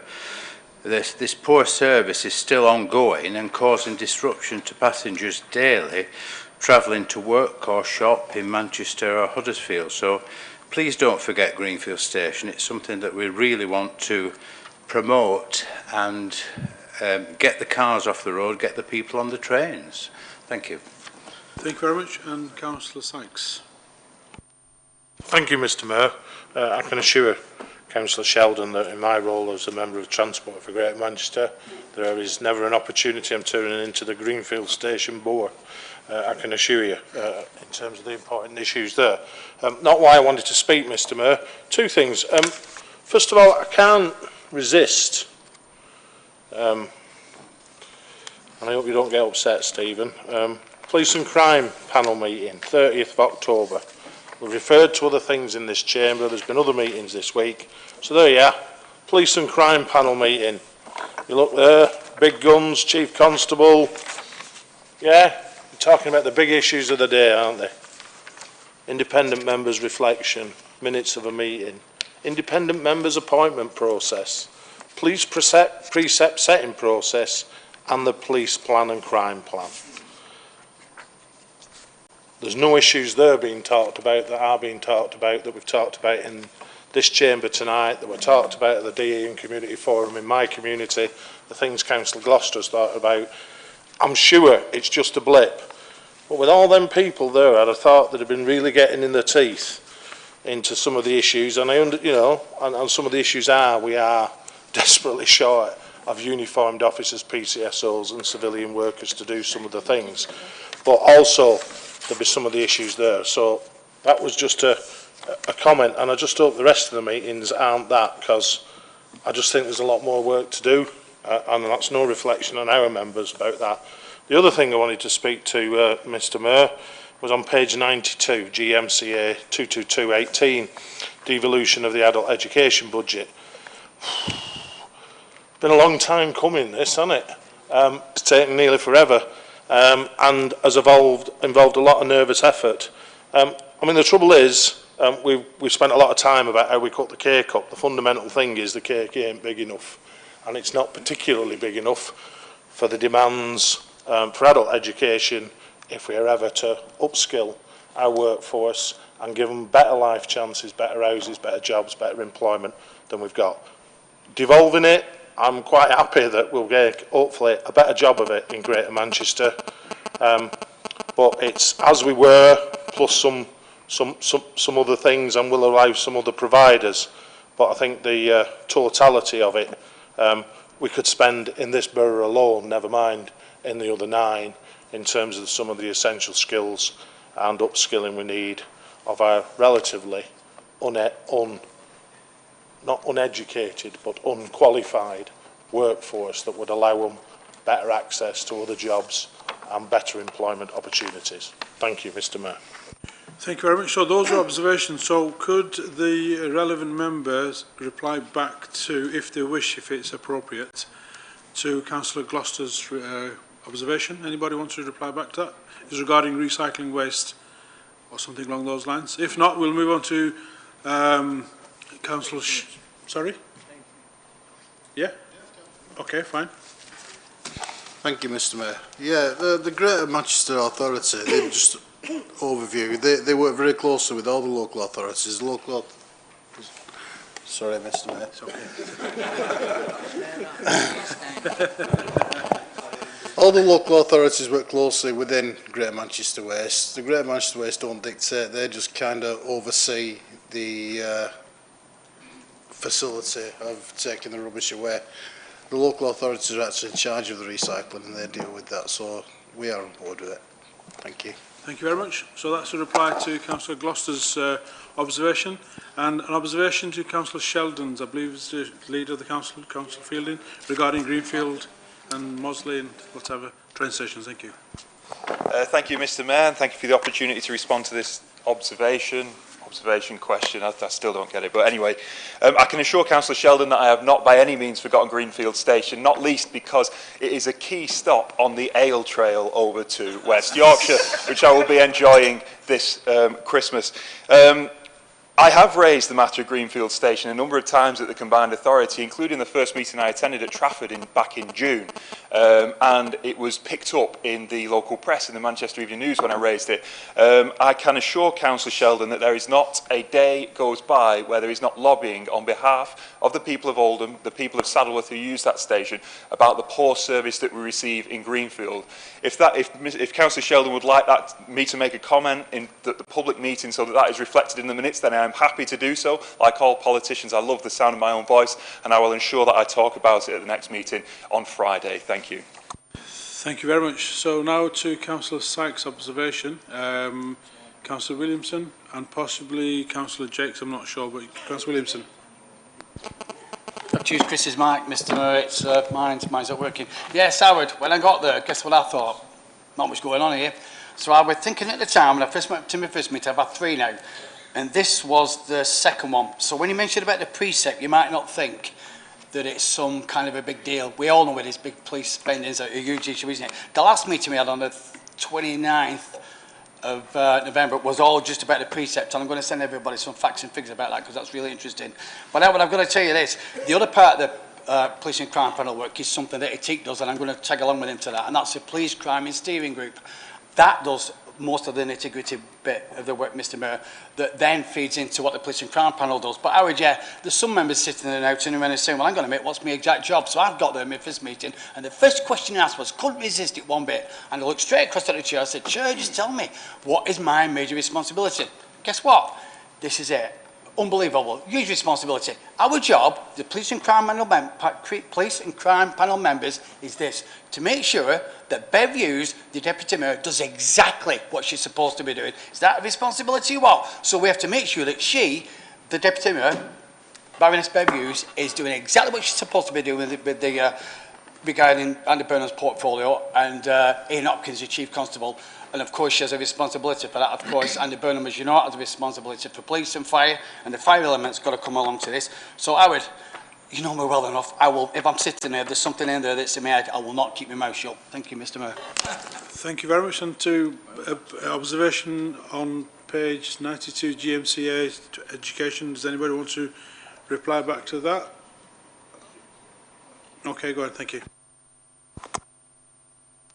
Thank you, Mr. Mayor. I think Councillor Sykes has done a great job in highlighting where the government has said that they are keen on the principle of devolution, but they do not follow it up with meaningful devolution of a budget to make a real difference.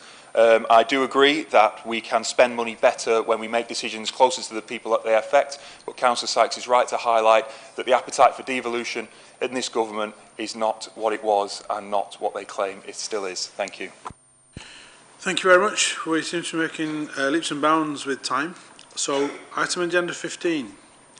Update on actions from the Council.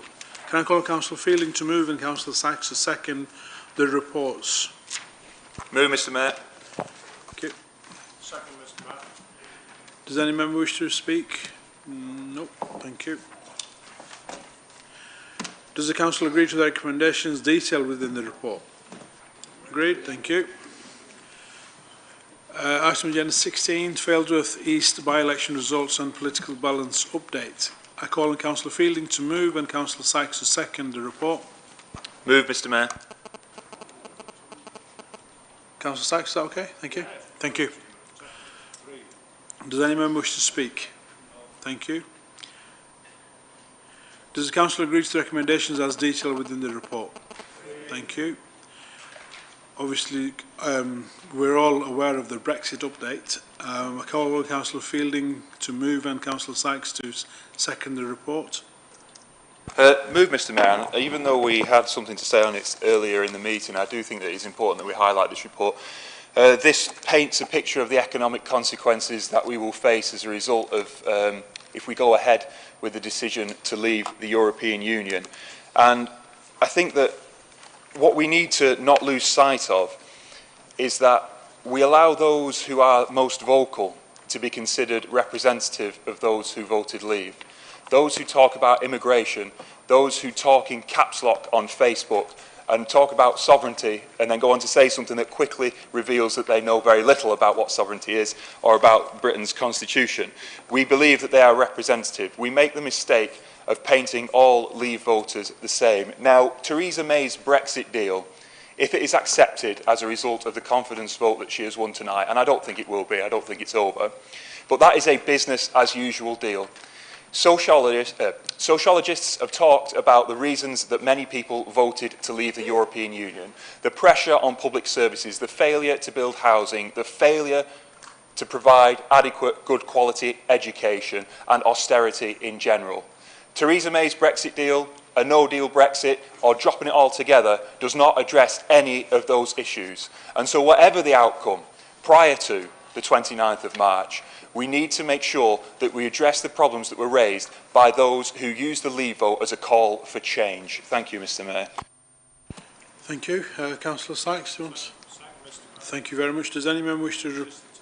Okay, Councillor Judd. Just a quick one, Mr Mayor. At a recent Brexit meeting held by our local MPs, it was sort of evident that local businesses didn't have any up-to-date information on Brexit, and I know most of us don't know what's going on, but it's just to reiterate that this is sort of the most up-to-date information that the council has, and it is available on our website if they want to use it to inform their business decision. Thank you very much. Does the council agree to the recommendations as detailed within the report? Thank you. Item agenda 18. Civic Appreciation Nomination. I call on Councillor Fielding to move and Councillor Sykes to second the report. Move, Mr Mayor. Thank you. Does any member wish to speak on this matter? Thank you. Does the council agree to the report? Thank you. Item agenda 19, Youth Justice Plan. I call on Councillor Chatterton to move and Councillor O'Rayman to second the report.